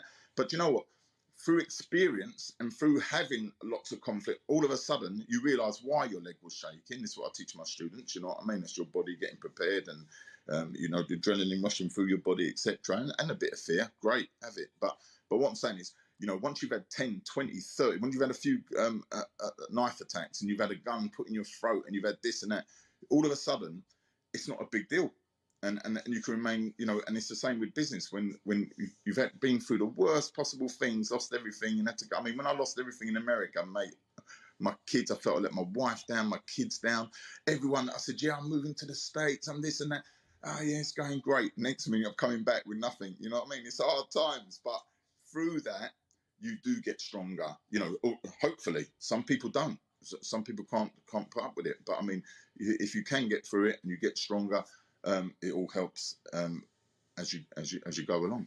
You said there that your default now will be, you know, like a good night's sleep. Yeah, which is probably a very different mentality than you would have had as a younger, more naive guy, I guess. Definitely. What sort of do you think it's that sort of like the Eastern philosophies of martial arts and the sort of the mindset behind it? That, because again, everyone looks at like Wing Chun, or they look at Kung Fu, or they look at karate, or they look at those sorts of activities and they see the outcome. You know, everyone's watching like UFC or bare knuckle fighting at the moment, but actually underpinning all of the Eastern martial arts is a real sort of internal better understanding. Do you think that's like helped you across the years because of that that sort of like underpinning from the martial arts? Yeah, well, do you know what? You know, it'd be lovely to say that. The answer is no. Yeah, you know, well, the reason is I don't take anything too seriously, anything, and even my Wing Chun, I have fun when I'm teaching people. I have fun because I've been to clubs. I mean, listen, I've mucked about everyone having little spars and all that, and some people take it so seriously. You know what I mean? But the thing is, and some self-defense classes, right? The students get hurt. Far worse training than they ever would have in the street. I'm not joking. I've seen people. I mean, even me, when I used to do competitions and do all this sort, you know, people getting their nose broken, getting their legs broken, getting this stuff. And you know, what's all that about? Hitting bricks and ice and all that, lot, smashing your hands up so that later in life your capillaries are all going to be busted up and you're going to have arthritis. And that's not self-defense. You know, self-defense to me is, you know, to protect yourself and your body going forward, not to smash this. I'll see the guy we've all probably seen him on YouTube or Facebook, where he's kicking them metal poles with his shin smashed. But do you know that the trouble that guy's going to have? He just don't realise he's young. If he doesn't realise the consequences. Everything's got a consequence. But yeah, no, I love my Wing Chun. It's a great thing, but you know what? It's I just don't take life too seriously, and that's probably how I can get. I'm not worried about money. Seriously, I'm not saying I've got money. I'm just saying I'm not worried about it. You know, it's not a big thing. I'm 60 years old. I've had everything. I don't actually need anything. So I'm in a place where a lot of people ain't, because they're trying to do this and trying to do that. I'm just going along and enjoying the ride. I work every day, 6 a.m. to 11 at night. I'm a real hard worker, you know what I mean? I still got my house clearance business. I'm still doing, like I said, I've done EastEnders 2 weeks ago. I've done a film this Monday, spent all day on set to leave here at 5:30 in the morning. But I'm always doing something, you know what I'm saying? I'll be over at the tower today, mucking about, doing all this. So I get variety, keep my mind clear, and I'm not chasing money and putting myself under stress, because I don't need nothing. I'm not, that bothered. Do you think you're going to ever slow down? You've mentioned a couple of times you're 60. Is there a slowdown on the cards? Never. Do you know what I mean? It's just like my students. My students don't train as hard as me in Wing Chun. Do you know what I mean? That's just something I love to do. And every single day I'm working. People say to me often, because I'm a big guy. Ashley's met me. I'm about 20 stone. A lot of people say to me, you're going to have a heart attack. You're going to have a heart attack. You know what I mean? You can't keep doing all this, doing this. My wife says it to me all the time. But do you know what? I'm always happy. Every day I'm happy. And when I do something, it's exciting. You know what I mean? When I get these big businesses joining me. I mean, the thing with just talking about my things to do business, right? That helping all of these different companies to get to top of page one organically is a brilliant feeling. And every time I get these companies top of page one, they're making great money for pennies. That's a good feeling. So every day I've got a good feeling. Do you know what I mean? And through COVID, I've helped so many companies. I mean, that's a really important thing for me. So I'm always happy. So that's it. Having had the ups and the downs and the sort of the successes and the perceived losses, do you think that happiness is ultimately the only thing that really matters at the end of it? Yeah, definitely. The more time that your mind's content, the better life is. It's that simple. Do you know what I mean? Because having big money and big flash cars and all that lot really is, because if someone's got nothing and they've just got themselves a little Vauxhall, a 1 litre Vauxhall, and the other person just got himself a Rolls Royce, it's the same feeling to both of them people. It's the exact same feeling. So it's about having your mind content. And that's it. That's why if you're doing everything I do, I'm happy with. I enjoy. There's no, things go up and down and all that sort of thing, but I think variety for me is the variety. It's doing all different things and helping people, and all that sort of thing is another good thing that I like doing. And it's just, I think once you're content like that, when you're chasing all the time, I've got to get this, I need that, I've got to get, you're always putting yourself under pressure and stress, and life ain't good. Tell us then quickly about, I'm looking at Ashley Shipman there. You heard that, Ashley? Stress. It's not good, okay? Just relax a little bit, all right? It's not a race. You'll be all right. I love it. You'll get there in the end. Go and meet up with Paul. You go on them walks. If you see me standing next to Paul, it's... Is it like Little and Large? Is it like a comedy sketch?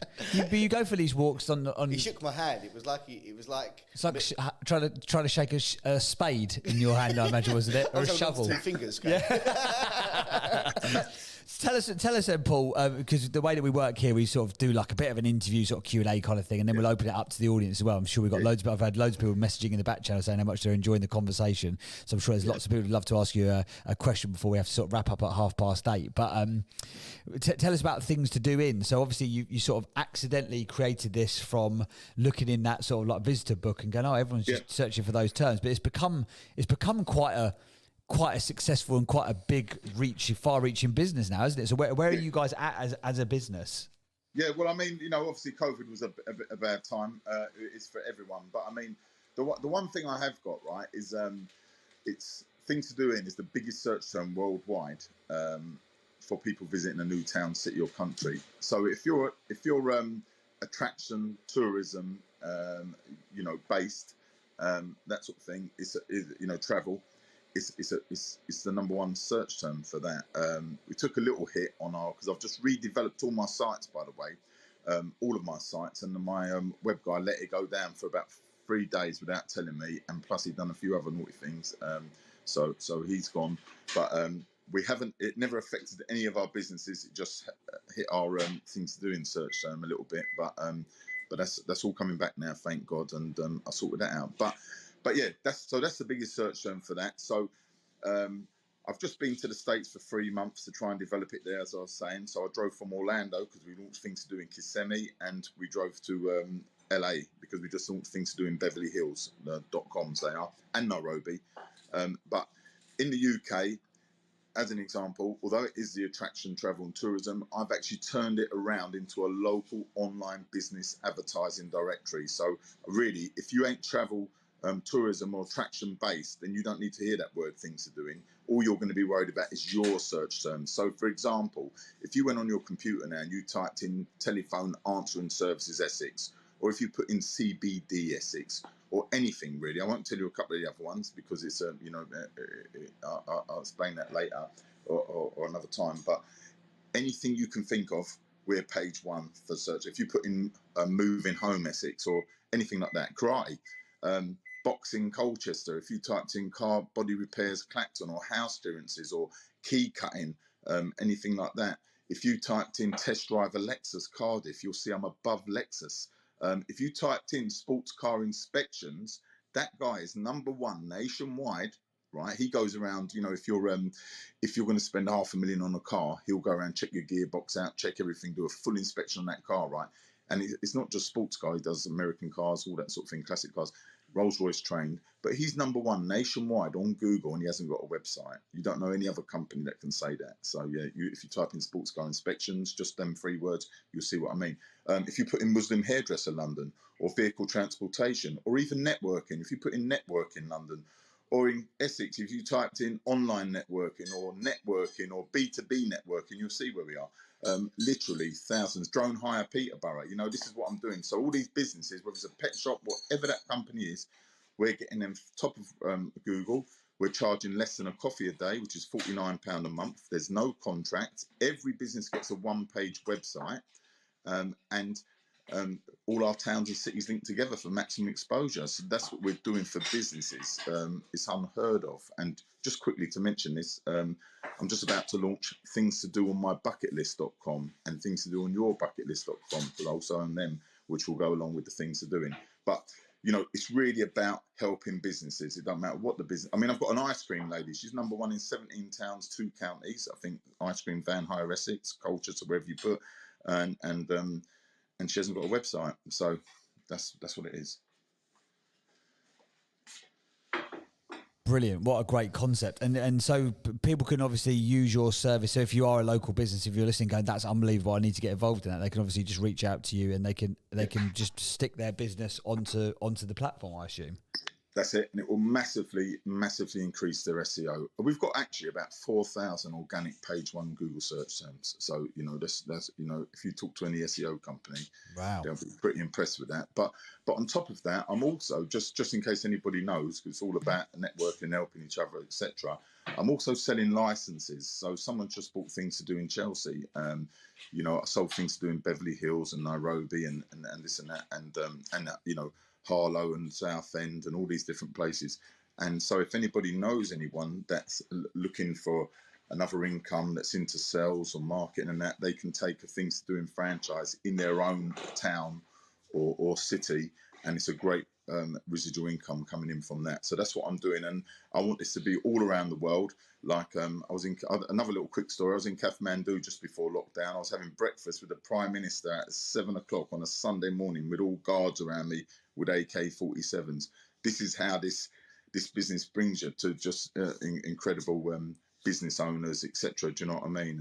And things like that. So it's really exciting. So there's like a full sort of franchise opportunity for people if they're interested. Okay, cool. London is what I'm really looking for, Paul. I want someone to take Camden Town. I want someone to take Canary Wharf, Mayfair, Soho, Tottenham. It don't matter where, but London is, because we don't just have things to do in London. We've got things to do in North, East, South, West and Central London. And then all the boroughs like Haringey, Bromley, Greenwich, the 32 boroughs, whatever it is. And then each individual part of London as well, whether it's Kingston upon Thames, Knightsbridge, wherever, they're all ready to go. So yeah, London is a big thing on my mind at the moment. Awesome stuff. Well, thank you for giving us the summary of your journey. Really enjoyed digging into that a little bit more. What I'd love to do now, because as I say, we've got lots of people in the chat down the bottom left who've been leaving comments. I've had people DMing in the background. So yeah, if anyone would like to ask a question to Paul, feel free to give us a flash of the mic. That's how it works here. If you're new to the room, just give us a flash of the mic. You can ask your question, and we'll put it to Paul. So right, Jagdeep's got a question. I can see Eli. Who else is flashing? We'll start with those two. We'll go Jagdeep and then Eli. Jagdeep, over to you, pal. What's your question? Oh man, Paul, you know what? You're a legend. I loved listening to you so much. I've got one question for you. You know, in all the times that you were involved, I think 22 years you said in at the doors, and you know, obviously you would have been involved in scuffles.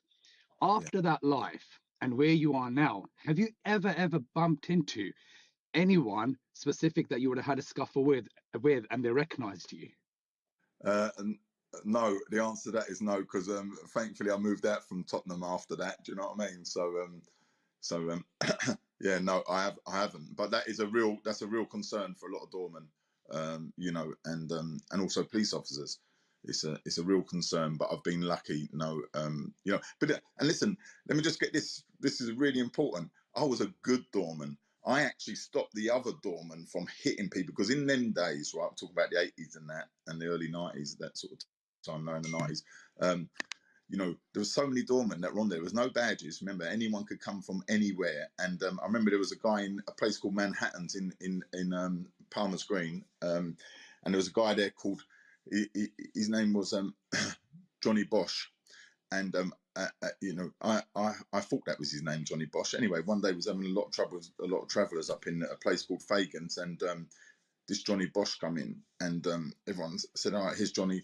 And I went, all right, Johnny, because I thought his surname was Bosch. And he said, yeah, the other night, he said, that first geezer come over to me, he said, Bosch, done him. Next one, Bosch, done him. And that was it. I thought his name was Bosch, but it was actually the way he talked, everyone had done it. And he was a wealthy guy, short, fat guy, but he just started hurting people. And I worked with a lot of doormen that were real bullies. So I was the one on the punter's side. I hate bullies. I still do to this day. And you know, anyone who just used an excuse to hurt people, which there was a lot on the doors in them days. And you know, so yeah, that's it.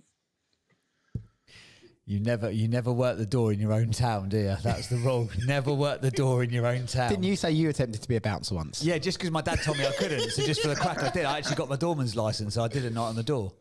Galfall's winds would have blown you over. Yeah, it would have done, to be fair. Luckily, it was fair weather. And I end up... So I went to an agency. I literally did it to annoy my dad. He was like, you can't be a doorman. I was like, why not? He's like, because you can't. He's like, look, at you're 5'8". There's nothing of you. I was like, I don't care. I'm going to do it. And I like to prove a point. So I did. So I got the licence.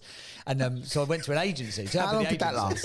I did one night just to prove that I could do it. Oh, okay. Right? So, but I didn't know where I was going to get put. So I went to this agency in a place called High Wycombe. And High Wycombe, like looking back now, it's probably quite nice. It's a bit nicer than Tottenham. But back in the day, you're like, oh, imagine if I have to go Totteridge in Wycombe. It's like proper naughty around there. So I went to this agency. I didn't know where I was going to get put. And they were like, all right, we'll give you a test tonight. I was like, oh, God, okay, where am I going to get? And they said, we'll send you the details. Anyway, I got a wedding in Marlow. On the River Thames. It was so funny.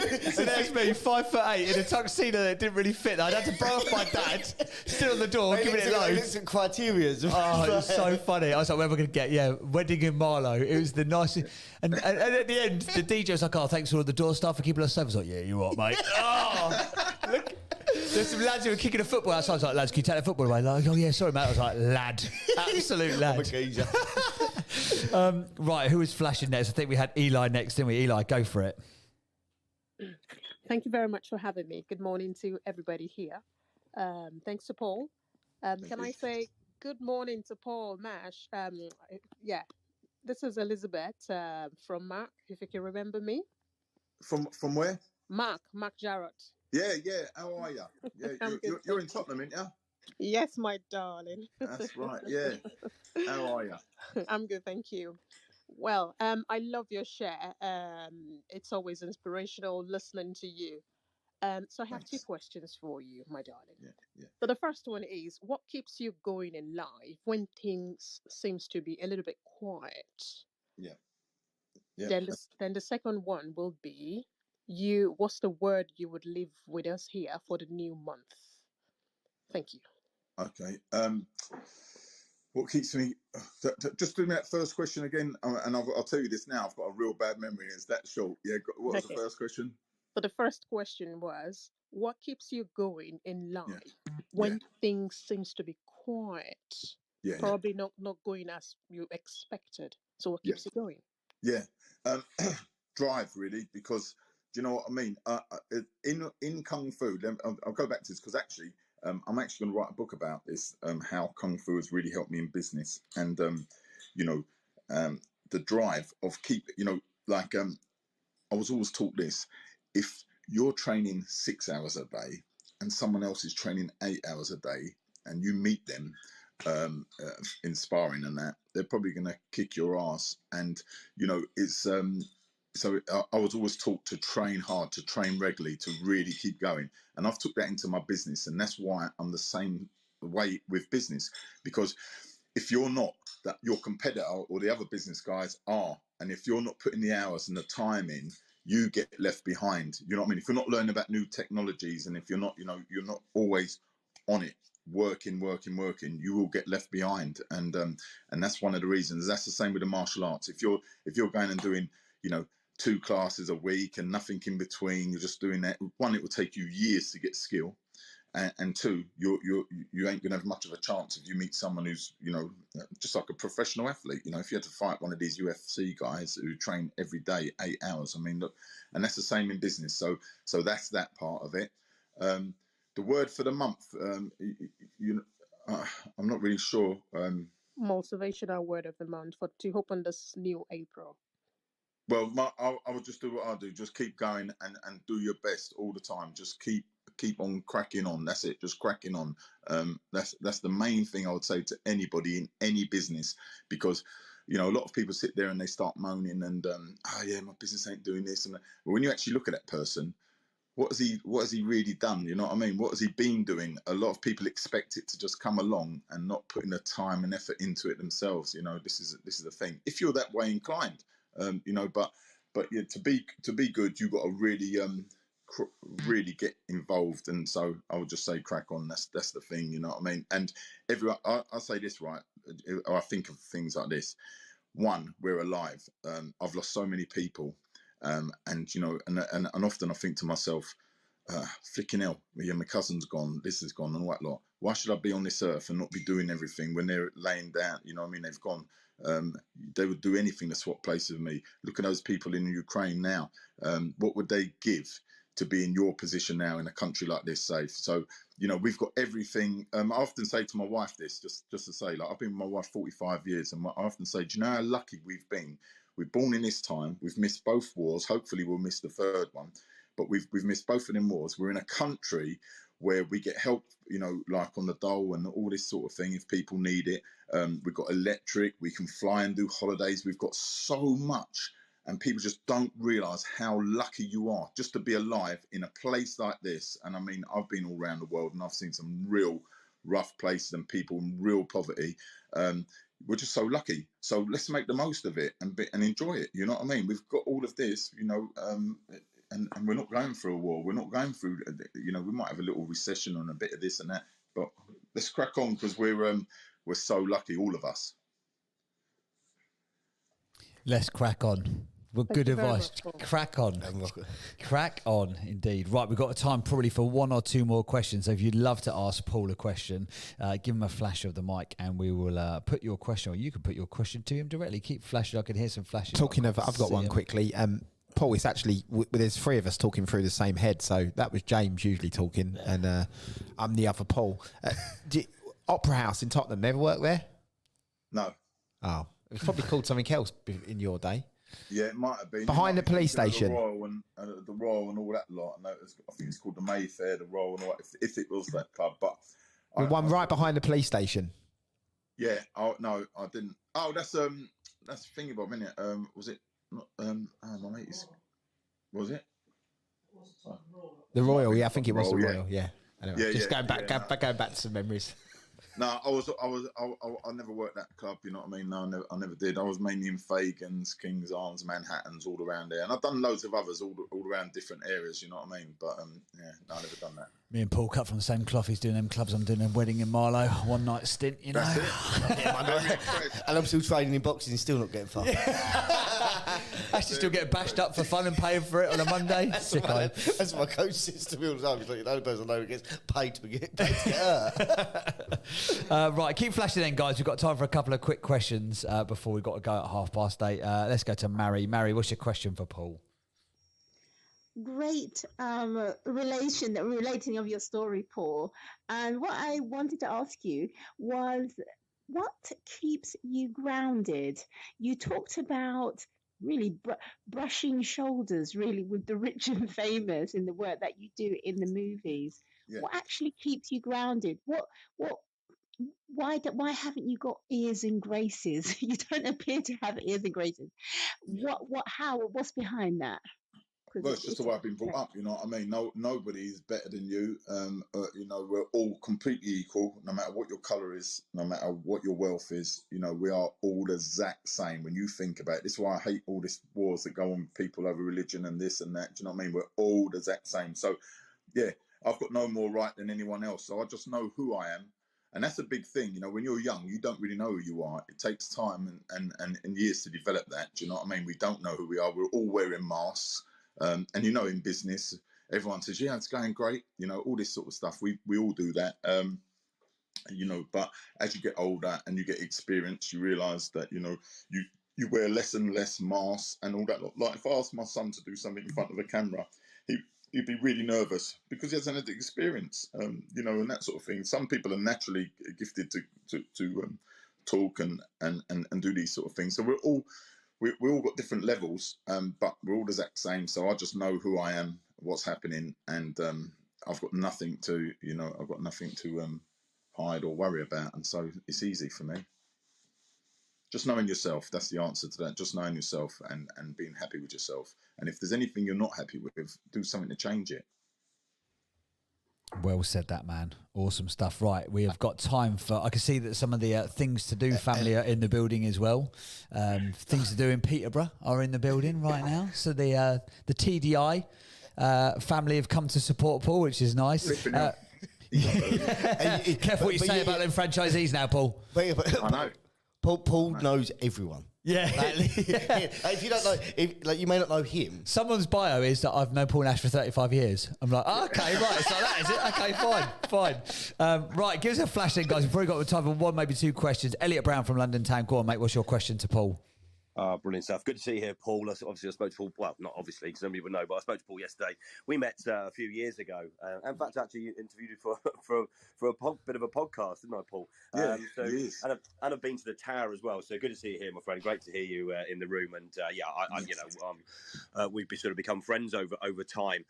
Mate, the thing that I just wanted to ask is because there's a lot of adversity that you've overcome. I mean, you know, you've talked about it this morning. You always openly talk about something that you and I are very similar about.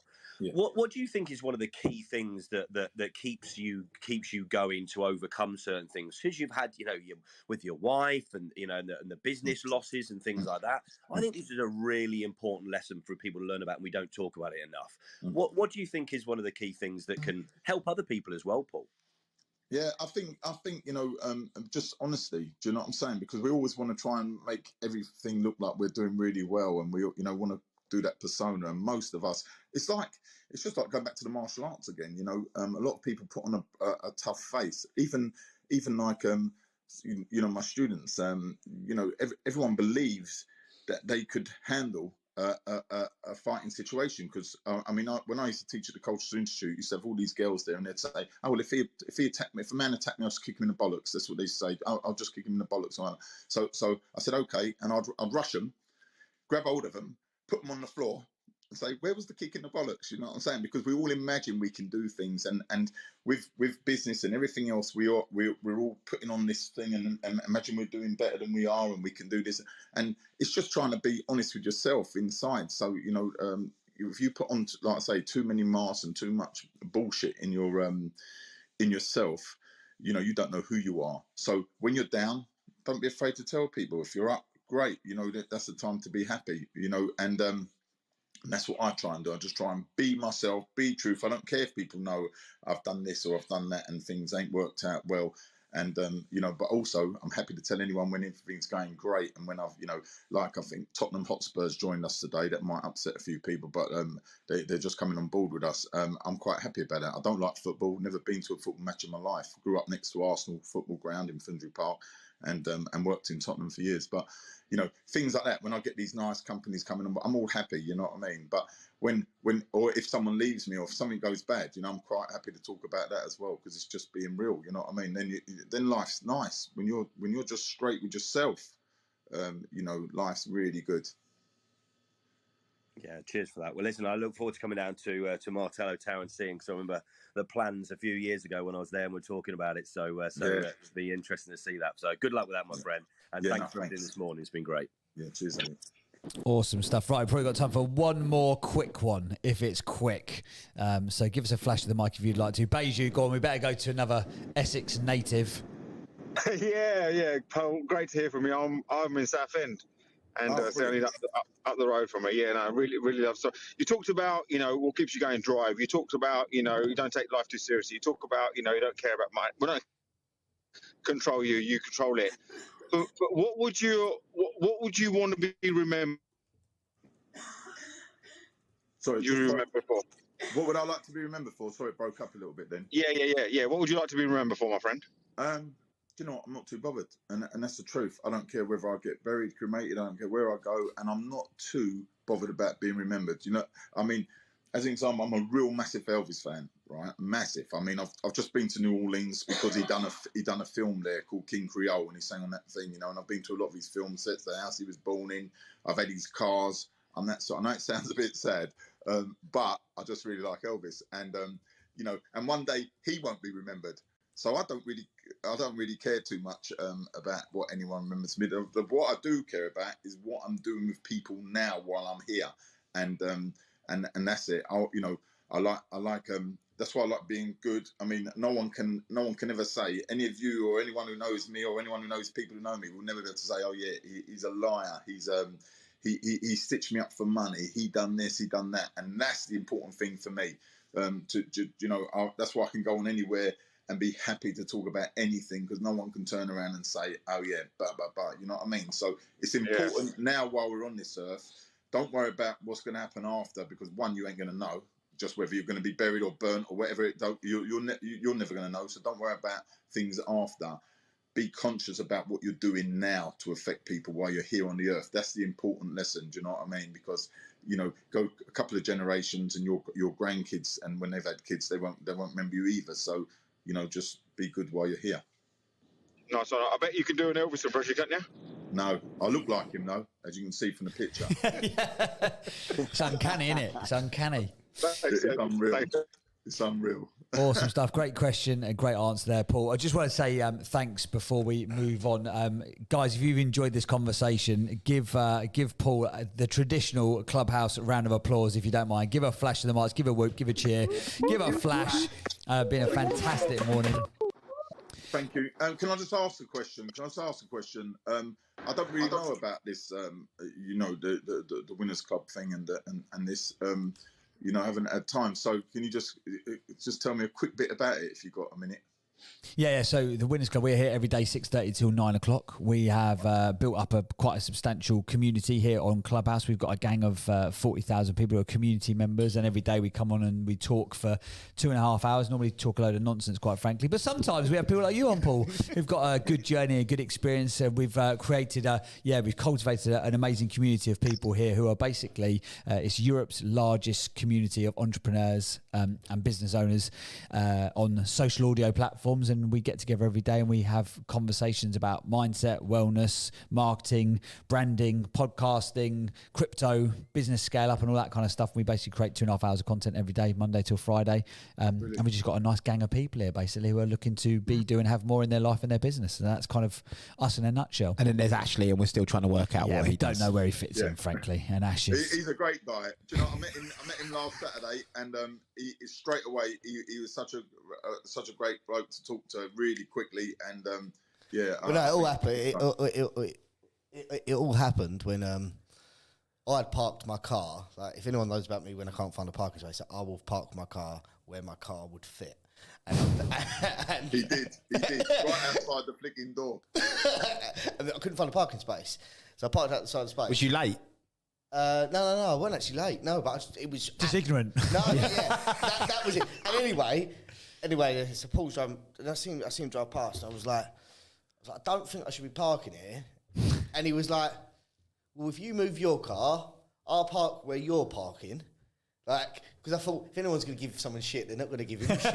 So I thought you can park in front of me where it was really bad, and then I'll park behind you. So and we'll leave at the same time. But yeah, no, what I'm saying is there was an entrance to like an event of 500 people, and yeah, me and Paul parked at the entrance, like on pavement with the walkway, because there was nowhere to park. So Paul could probably justify the VIP parking, and you just hung on the coattails. Yeah. Good tactic. Awesome stuff. So so that's what the Winners Club is all about. How can we help and support you, mate? And if anyone's interested in things to do in that sort of brand and what you're doing, where can they contact you to find out more information, mate? Yeah, well, if you have a look on thingstodoin.co.uk, that shows all my towns that are up and running at the moment. All my contact information is there on any of my sites, and like I say, you can put nearly any search term in, you come to our sites. It's nothing to do with Things to Do In. It's all about different businesses. So if anybody wants to have a look on there, if anyone would like to come on board, I can guarantee this: I will massively increase your SEO for pennies.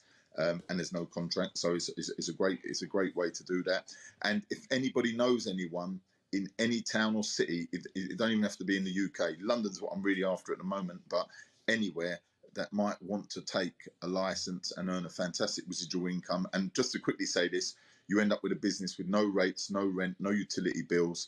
If you've got staff, you can pay them on a commission. We build the microsites and we invoice the companies. So it's got to be a stress-free business that you can run from home.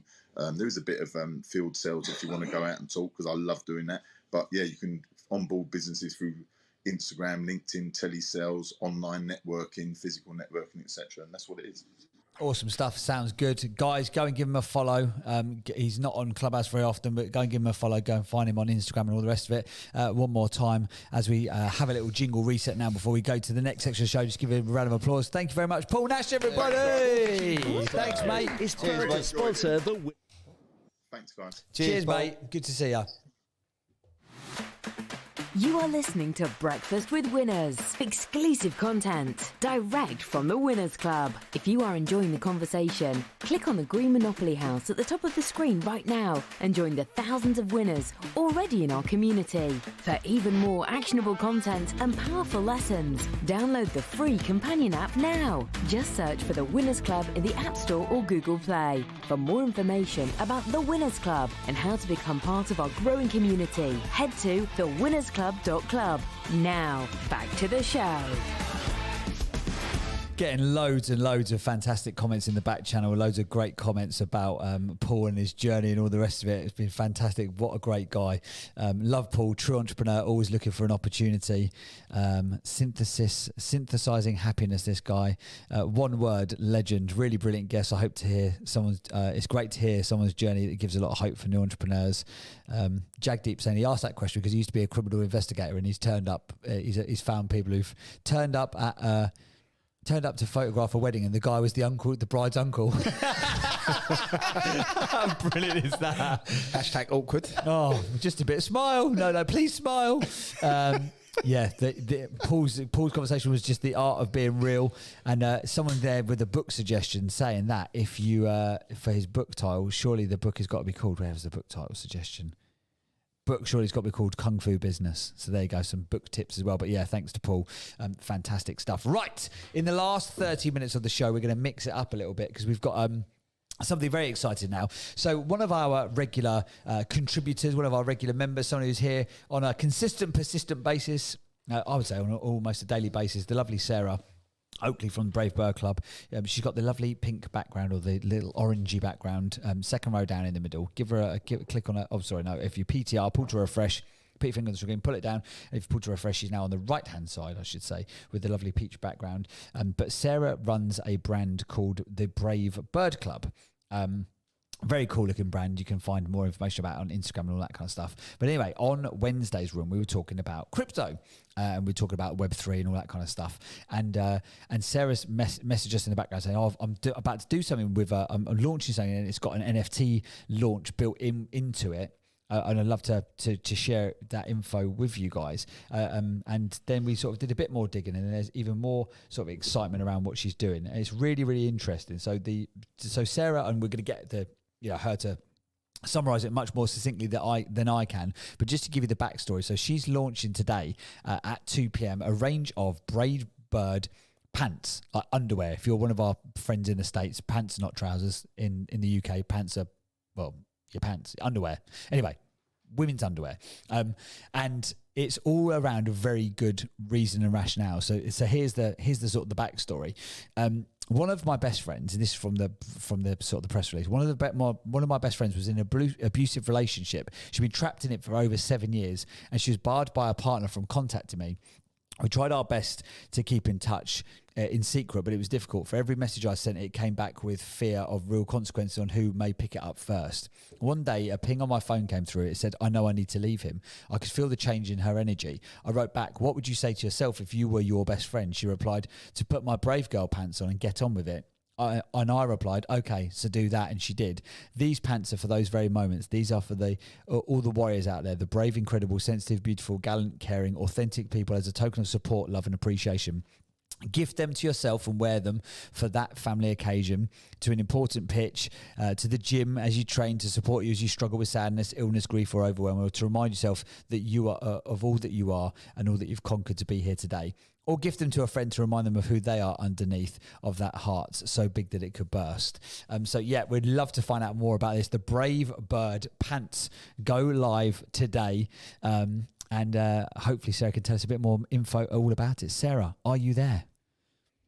I am there. Can you hear me all right? We can hear you lovely. Thank you very much. So tell us then, so what's Brave Bird Club in general outside of launching pants? And by the way, this is not a blag, is it? This is not like an April Fool's Day gaff that I've absolutely fallen into, is it? Because otherwise I feel like a right idiot. No, it's not at all. This is absolutely honest and absolutely real. And my dog's barking in celebration. I think he can hear your voice through the phone. I'll change and put him in another room if necessary. But yeah, good morning, people. I'm Sarah Oakley from Brave Bird. Is it all right if I take a few minutes just to explain a bit more? Yeah, of course. Yeah. That's why we wanted to get you on. Okay, brilliant. So I always like to ask first. First of all, I'd just like everyone who's in this clubhouse room just to take a little look around at all the faces. And as you look at the faces, there's something I'd like you to become aware of, and that's that it's been proven that 1 in 4 women will suffer abuse and violence during their lifetime, and 1 in 7 men. So that's like 1 in 4 of the women you love. It could be your mother, your sister, it could be you, it could be your wife, your best friend, or your business partner. So that's quite a shocking statistic, but I start with it to emphasize a point. And that point is that at some stage in your life, you're going to be confronted with a situation where you need to be brave. You're going to meet a toxic person you need out of your life. You might receive a letter you didn't want to read. You might get a call you never wanted to pick up because it had earth-shattering news, and that conversation you never could have prepared for. So at some stage in our life, all of us are going to need to be brave. And yeah, my mission through Brave Bird Club and the Knickers, which I'm here to talk about today, is to give hope and support and courage through the most difficult of times. So as I speak in, I'm wondering, what does bravery mean to you? And has there ever been a time in your life where you found depths that you didn't know existed? Because being brave can have so many different meanings to so many different people. For some people, it's like an action so bold the whole world stops to stare. But for others, it might be brushing your teeth with a shaking hand and taking that first step out the front door. And maybe being brave is admitting that you'd like your life to change and you need some help to do that. Personally, I found my brave when I became a carer to my husband in my early 30s. Okay, you heard the story of my best friend Lucy earlier. And I've created Brave Bird Pants after watching her life be stolen away for 8 years due to an abusive relationship. These pants stand for the moment of bravery that, was sparked in her when she left that relationship and she turned her life around. And anyone who's left a relationship like that will know it's not easy and it's not quick, but piece by piece, she turned her life around. And she's got that light back in her eye, and she's got a cracking sense of humour. And the great news is that we now work together. She's the co-host on my podcast, Brave Bird Club, and she's managing the dispatch of these knickers. So when you purchase a pair of knickers and you're based in the UK, they will be sent from her. So I'm here asking for help. As you said, it's James, today at 2, we launch our Brave Bird Pants. My aim's to hit 200 pre-orders, and I'm 42 away from that target right now. Every pair that you buy will contribute towards the charity My Sister's House. They're a small charity based in West Sussex who free women from domestic abuse, and they provide vital support at a time they most need it. You also mentioned about we've got two reasons which could help persuade you to order them today. First of all, we've got a buy one get one free going, so if you purchase one, you also get another pair for yourself or another one for a brave friend or family member. We've also got an NFT giveaway. I know pants and NFT sounds a bit random and a bit of a strange mix, but my husband and I are NFT investors, and I recognise that onboarding women into Web3 and all its possibilities is an empowering move right now. So it's really to raise awareness of that and spread the word on that is why we've included an NFT. The NFT is a rare Pepe, and it's called the TLC Women of Pepe, and it's one of the first community-led NFTs to ever feature a woman. So yeah, I'm here saying I'd love you to order a pair of pants for you, for a friend, for your mum, for your wife, to inspire them to be brave, to remind you that not all superheroes wear their pants on the outside. There are lots of sheroes out there dealing with a lot, and these pants will inspire these women to be brave through the good times and the bad. Okay, thank you for giving me some time there. I'd love to take your questions about anything I've just said, and also perhaps if there are any times in your life where you've been forced to be brave, a suggestion could be we could bring that into the room as well, depending what you think on that. Thank awesome you. Stuff. I love the summary at the end. I welcome your question. It felt like a Dragon's Den pitch. I feel like I'm Deborah Meaden doing that weird clicky finger thing and like mulling over my big pile of cash that I haven't got. You got any big piles of cash, Paul, that I could borrow for the sake Not of this now. video? My gas and electricity's gone up so much. I'm actually thinking about ways I can sell used to. Good luck with that. To fund the difference. Good luck with that. Sorry, guys, if it came over. I just wanted. No, not at all. No. I could. It obviously is something that really matters to you massively. So you're 42 pre-orders away from the 200. So let's get that done first and foremost. So where can we go to do that to support you? Is it the website? Yeah, bravebird.club. Bravebird.club. If you've got Apple Pay, you literally just click on bravebird.club, the website. I don't know. Could we pop the link at the top? God, you are a hard one to bargain with. Yeah, why not? Go on. And then people can click on that. And then if you've got Apple Pay, it's literally like one click to put them through. It's very, very simple. Awesome stuff. So go and buy yourself a pair of Brave Bird pants, or buy them for a brave person in your world. I'm going to go and get some now. So the whole Brave Bird brand, aside from the sort of the movement for the pants, what was that sort of derived from? You said that your own sort of brave moment was sort of supporting and becoming the carer for your husband. What was your sort of your journey before? How do we get to where we are today, really, in the journey of Brave Bird? Yeah, I've had businesses before, and I guess the key to all of them is doing something that I feel passionate about. And I recognised when I became a carer to my husband, and it threw a whole life around because he became chronically ill with ME/CFS to the extent where he couldn't get out of bed. He was, really, really ill. He couldn't do the simplest of tasks like be with our young children, or, he needed support with everything. So I guess it was like, it made me see the world quite differently. I don't think I'm alone in that. A lot of us have been through kind of challenging times where it turns around everything that you believe and make other things important. And I think that together with COVID just made me see the power of connection. And the power of sharing stories, getting to know each other, and knowing there's just that fundamental support there. So that's what our community does. It's for both people who are struggling and need kind of the community to lift them, but also it's for people who have been through challenging times and have a story to tell, to come on and share it and uplift others.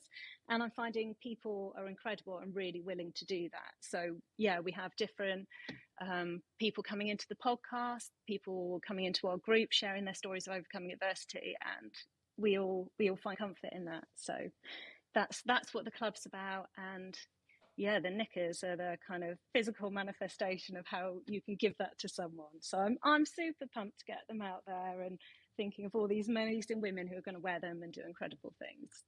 What was it like as a friend to watch your own friend in that situation for such a long time? You know, I think you said 7 or 8 years that they were sort of trapped in this abusive relationship. What is it like to be someone's, you know, to have such a love for somebody and to see them walking so far down the wrong path, where it must be so quite obvious what's going on from the outside looking in, but they can't see it or they can't escape it? How do you deal with that, and how do you sort of be there to support your pal without trying? Because sometimes people just need to be seen or they need to be heard. They don't need a solution, but in that instance you must want to solve their problem for them. How do you be a friend to that person? Absolutely. And I suppose I didn't finish your last question that you asked me about what it felt like when I was a carer. And it's that thing where you feel very isolated and you feel very alone, you know, when things are really bad. And you also feel ashamed in many ways that you're not better. And people think, like, I thought I was failing as a wife and a mother because I found it really hard. But from the outside looking in, people were probably like, no, you're doing a really good job. And so for my friend as well, I could sense it's a different pain and she was in a different situation, but I could relate to that thing of like, there's a lot going on behind closed doors. You can see it in their eyes, but they don't express it. And it's awful. I mean, I wasn't allowed to contact her, so every so often I pop her a text and just say, like, I'm here for you, and think, I really hope he doesn't see this because I don't know what the consequences are going to be. But over the years, she picked up those messages and knew I was there when she was ready. So but yeah, bloody hell, anyone know when you see someone in pain and you look in their eyes and their posture's slumped and their eyes look sad, it's awful. What was it the day that you got the message saying, I know I need to leave, in that instance? Because again, you've got to, in that situation, you know, when they're potentially in a dangerous situation, I guess you just want to say, just pack a bag, run, and I'll come get you and sweep them into your arms. But how do you have to be sort of like quite practical and sort of take your own emotions out of that situation to make sure you actually gave good advice rather than the thing that your emotions were telling you that you should be saying to them? That is such a good question, because the thing is, people think that you leave the abusive relationship, that you don't actually leave, it goes on. Does that make sense? Yeah. It's like, so that is why, first of all, the charity that you guys would be contributing towards is so important, because they will plan with women how they do it. Because, you know, you can flee with, and a lot of women do leave by fleeing with just like a toothbrush and a coat because they're so desperate. However, often can end up back because it has to be planned.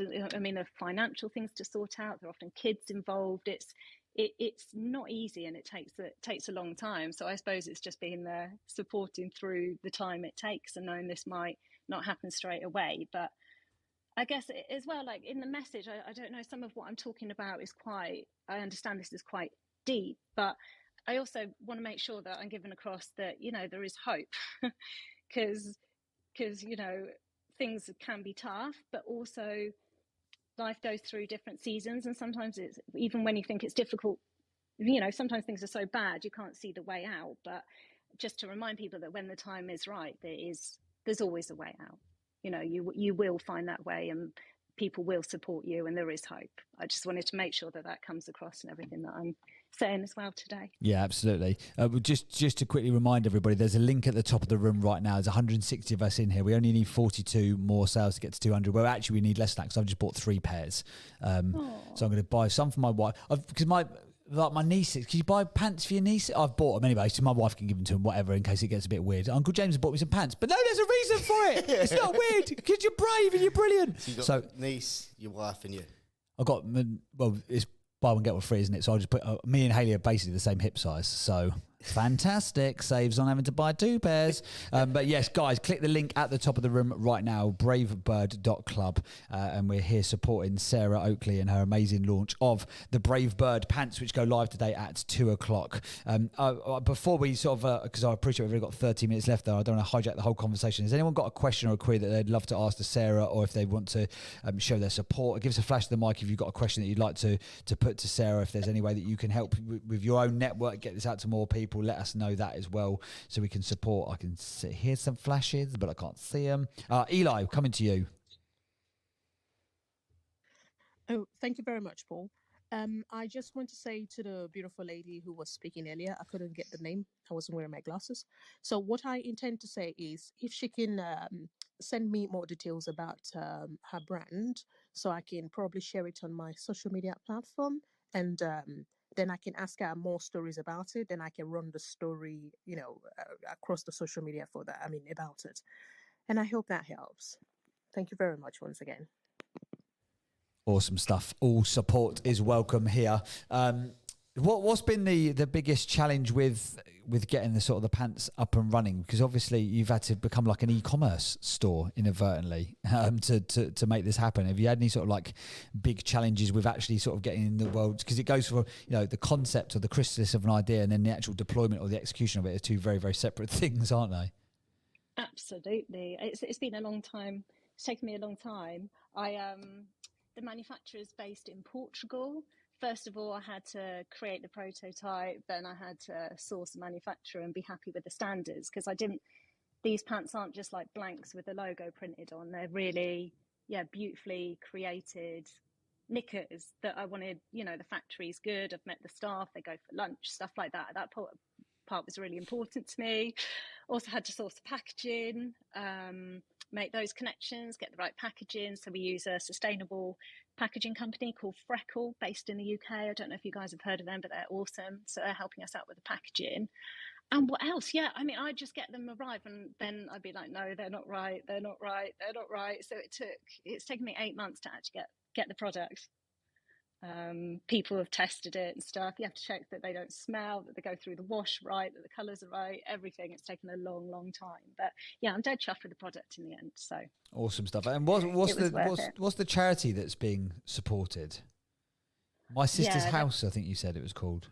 Yeah, they're based in Bognor Regis, and the good thing is they're a small charity. They've got 17 staff, and 16 of those staff are on the front line helping women. So by giving money to them, it actually gets to the right people. And they offer they're a drop-in centre, and they offer financial advice. They offer counselling. They offer kind of toiletry, sanitary products. They help people with legal advice. They run different classes, different groups, different peer support. Just a really wholesome, incredible place where women can go when they're really desperate. So, that charity, that's why I've connected with them, because I just want to shout them from the rooftops and help raise money for them, because the work that they do is just amazing. They turn lives around. They really do. They save lives. Amazing stuff. Freya's jumping into the conversation saying, fantastic, I've ordered a pair. So proud of you, Sarah. Lots of support. Bob, what do we say about Bob? Has everyone seen Bob's comment? Bob said, confession time. Or confession, I've just ordered a gift card because I have no idea what my partner's size is.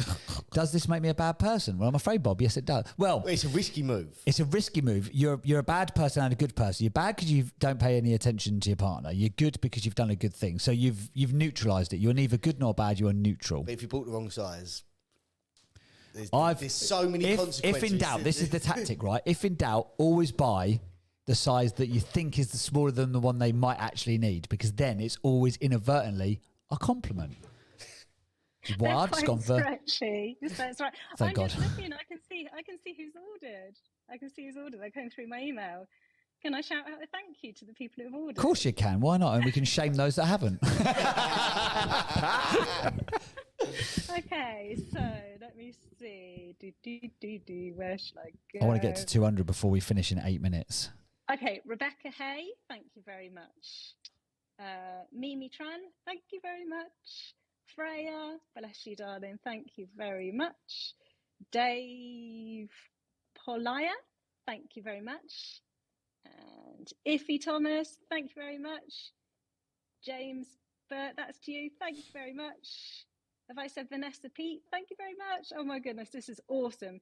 Beiju, thank you so much. I really appreciate it. Okay. And how far are we away? How far are we away? As if there's been 3 orders from you. I did 3, so we're 42, 39. And what do we need? About 33 more, don't we? 33. Yep. So we need 8 per minute for the next 3 or 4 minutes. Come on, guys. I don't know whether it pops through straight away. Maybe there are some other people who've ordered that. Oh, don't say that, because we'll get some more. We'll get some more after. We've done this before for someone. We already hit the target. When we did a charity thing before, they were like, oh, sorry, we just made another like 2. Yeah, that's right. Yeah, we had to keep the show going. That's right. Yeah, we did, didn't we? Raising another like $2,500 on top. Well, you can check out the NFT as well. That's hooking people in. It's very valuable. Yeah, 100%. Have you heard of Rare Pepes? Do you guys heard of it? Only when you were speaking about it the other day. Yeah, so I mean, you might see that my profile picture is a World of Women NFT, which is another community that I'm involved with. But basically, when these community-led NFT projects first went on the blockchain, it was like 2019, and this one, they're all tend to be on the Ethereum blockchain now, but this one was done on Bitcoin, and it's the first one of its type, and it's the first woman to be placed on that, so it has extreme historical value. The value goes up and down depending what day you check it, like all the NFTs, they're volatile, but this week it's been up to as much as, they're done in dollars, been up to as much as $2,000 and dropped down to $1,000, but tends to sit and can go higher. So it's an amazing NFT, and it'd be one you could, hold in your wallet and treasure. So you can research it. I'm just trying to think there's a checker. Yeah, it's an NFT. If you Google NFT checker, you can find out all that information over there, can't you? So yeah, so it's an awesome NFT. And if you haven't gone into that world yet, this would be a way to get yourself set up with your wallet and everything, because you'd have to do that for me to be able to send it over to you. So it'd be an awesome introduction into that area as well. Awesome stuff, yeah. And more needs to happen around that. I was listening to a crypto podcast this morning on the drive into the studio, and I think that the numbers. Was it our one? No, it wasn't. I'd already finished all of our ones. You can't, and I reckon once I've already downloaded them and listened to them once, then I can't count as another download again. So there's no point. I genuinely do listen to each one just in case it helps spike it back up in the charts again today, won't we? Listen to it. Do what I do. You have to listen to it on iTunes and then listen to it on Spotify. Double dipping. None of the other ones count. Right, amazing. So we've got a question in the back channel, and someone was saying, let me find it. Sarah Hurd said, I love that Sarah is doing this despite the chronic care needs of her family. Would love to hear how she manages her time and energy. How to manage this time and energy wise. Also, where does she get her support from? So that's from Sarah to another Sarah. That's a great question. I couldn't have done this a few years ago because I was quite overwhelmed with all of that. I actually had a business at the time that I sold because I couldn't cope with giving to a business and caring. So I just don't think you can do everything at once. And I guess I had to ask for help. Got to the point where I was like, I said that earlier, I thought I was doing such a bad job of everything. And then when I asked for help, people kind of came out and helped. That was a big moment for me because I'm quite a proud, determined little person. So to ask for help felt quite major. But where do I get my support from now? I'm enjoying it. I suppose for me, I had to realize that actually work is kind of an act of self-care for me. I enjoy this. So the time I spend doing it is purposeful, and it gives me something.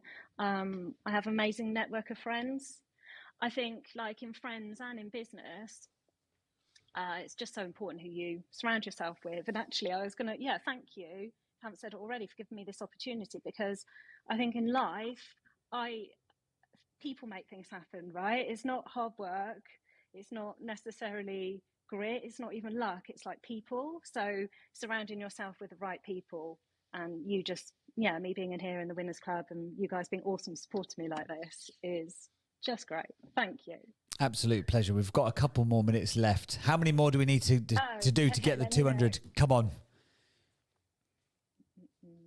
Oh, Sarah Milburn, thank you. Louise McEntuggett, thank you. Who's this? Kamara Frederick, thank you. Oh yeah, they're coming in. Oh my goodness, who's this? Another Sarah. So you've got Sarah Milburn and Sarah Hurd. Louise, Ewers, thank you. Oh, this is amazing. Thank you so much, guys. Bob, thank you. Bob and his gift card. Flipping Bob. No, that's brilliant. I really appreciate it. I've got in case they could become collectible. I've got I've got the purple abstract ones. I've got the coral pink, and I've got the soft cotton candy pink.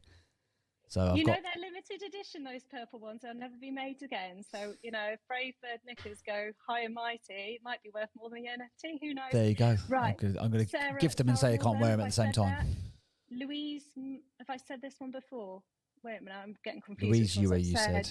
Aid bought some as well. Thank you. Oh my God, this is brilliant. Have I said Vanessa Ulan before? I'm not sure. Say it again, just in case. Okay, thank you. Sally Mountain. Oh yes, this is awesome. Alan Sheridan. Oh guys, thank you so much. Awesome. Susan, thank you, Susan. And Grace. Have you got any manifesting pants for Susan? Because she only wears manifesting clothes. Will these manifest good vibes for Susan, these pants? I imagine they will. Yeah. Awesome. See, there you go. They're going to be the ones that you have in your drawer and you're like, I'm going to wear these today. Take them to the gym. Wear them in the gym when you need to feel good. That big pitch, that big moment, and pull up your Brave Girl pants. Oh my God, I think we're getting there. Sonia. Oh my God, this is so nice. I can't believe this. I'm like in awe. I might cry. Rebecca. Please don't. It always makes us feel very uncomfortable when people cry. We don't know. It's three guys Nichols. sat around the room. We don't know what to do with crying. Oh my God, she got 5 pairs. Damn right she did. One for every day of the week. Brave bird. Paul Abercrombie, thank you very much. Oh, here he is. Brilliant. Yes. Oh my God, I can't believe this. Elaine Cunningham. You got 3 in your house, haven't you? 3 girls. Have you got 3 girls? Yeah, but I could only get 2 because it's only adult sizes. So I'm assuming my oldest daughter probably would fit the smallest size, or if not, she will do soon. And my wife, the little one's too little. Listen, this is absolutely amazing. Ashley's waving a £20 note in the studio. Can someone order me a pair? I don't have an Apple Pay. My stuff's still in the car. You can send it. I've got an ETH address. I just noticed that you're using coin-based commerce as well, which is really cool. I ain't got Apple Pay. I ain't gonna have an ETH account. I was about to say, Ethan, if you make it more complicated for Ash, he's got cash money, or that's it. He's one of them guys. He's a cash money geezer. Right, guys, unfortunately, we've only got 1 minute left until 9 o'clock, but please go and support Sarah and everything that she's doing with the launch of the Brave Bird Club pants. Sarah, give it another plug. Where can people go? How can we support you in your mission today? Oh no, this has been absolutely amazing. I'm literally 10 pairs off now. Oh, come on. Shipman, go get your wallet from downstairs now. 9 pairs off. I just got another one through. Awesome stuff. From Abby Long. So yeah, I can do that. I've got till 2, and yeah. So I don't know. Whoever's running rooms today. Who's running rooms today on this? Yeah, who else is running a room? I've got a room starting at 9 a.m. So if you come into that, Sarah, we'll carry on for the first 5-10 minutes if you want. I'll grab the link from. That's it. I promise. Yeah, I've got a room starting in a minute. And there's 9 more to be sold. Okay, send me the link, somebody, because I don't think I'm a mod, so I can't pin it. Someone bring the link with you, and I'll come with you. I can't. Okay, what's your room, Iffy? It's coming up next. You'll see it in the hallway. It's the power of storytelling. Power of storytelling. Well, I'll ping you the link in WhatsApp or something if you see you've got it. You can pin it to the top of the room. Awesome stuff. Great work, gang. What a good morning so far. Sarah, give us James an update. Make sure you hit the target. Yes, let us know when you hit the 200. We'd love to know so we can can post it on Instagram. I'll share it on my stories and stuff. Not that anyone likes my story. Paul, you could post on it because everyone actually pays attention to yours because it's like rock and roll shit, isn't it? It's so rare that it happens. It actually tells you because the way it notifies. Yeah, it notifies you. It says like your friend Paul Abercrombie has not posted, has done a story. It has posted and hasn't posted. Hasn't posted in a while. Yeah. He's come back out of mothballs. Anyway, Sarah, we strategy behind it. We wish he said bollocks. We wish you well on your mission today to bring more brave birds energy to the world. Thank you for coming on and sharing what you're up to. We really, really hope that you get to as many people as possible. Good luck with the launch today, guys. One more time, click the link at the top of the room if you want to go and support what Sarah's doing, and also go if you want to carry on the conversation and find out a bit more information. Go over and find Iffy's room, which is kicking off just about now as well. Charlotte's in the audience. She's ordered. Charlotte's ordered on your behalf. There you go. She had to buy herself a gift because you ain't got your card. Idiot. Awesome stuff. Right, we will be back Monday morning, 6:30 a.m. I have something to say. Hang on, everyone. Only because somebody asked me. We mentioned about the numbers behind Breakfast for Winners, so I thought somebody asked me to say it again last week, but we didn't. So this is show number 373. I just worked that out. Is it? Is that what you've been doing the whole time? That's what all the gates are. 373 Breakfast for Winners since we started. But that's not including all of the other rooms that were breakfast. No, that's just Breakfast for Winners rooms. Yeah. So we've reached 701,000 unique listeners. That's a lot of people. 750,000 listeners since we started. So this waffle. So like sometimes you put those goals and say, I want to reach 1 million people or something like that. We've nearly done that. But that's stats just when you started recording. We didn't know when you started logging. So this is So it's actually it's more than that because we didn't start logging data until March. Oh, we've done the first show was the 8th of January, but we didn't start recording data until middle of March. So last year. So we probably say it's more than that. And think about 10,000 people a day in the first rooms, wouldn't you? Do you remember? Do you know how much time people have wasted listening to us? Go on. Over 16 million minutes. 16 million minutes. Wow.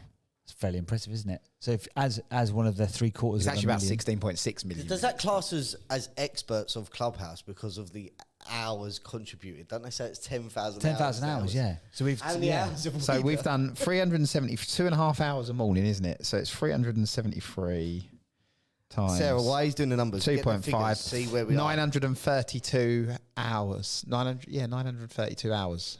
So we're 10% of the way there each.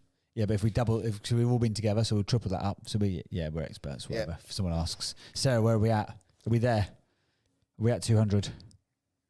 Just 8 more to go. 8 more to go. Come on, we could do that in Iffy's room. Right, we've got to wrap this room up. Big stars, thank you so much. My pleasure. Thank you so much for coming up. Wishing you well today. Big thanks also again today to Paul Nash for coming on earlier to talk about what an amazing guy, amazing journey. I'm going down Martello Tower over this weekend. I'm going to go. I've said to Hayley already, I've said we're going ghost hunting. She's like, you're going by yourself then? I'm like, fine.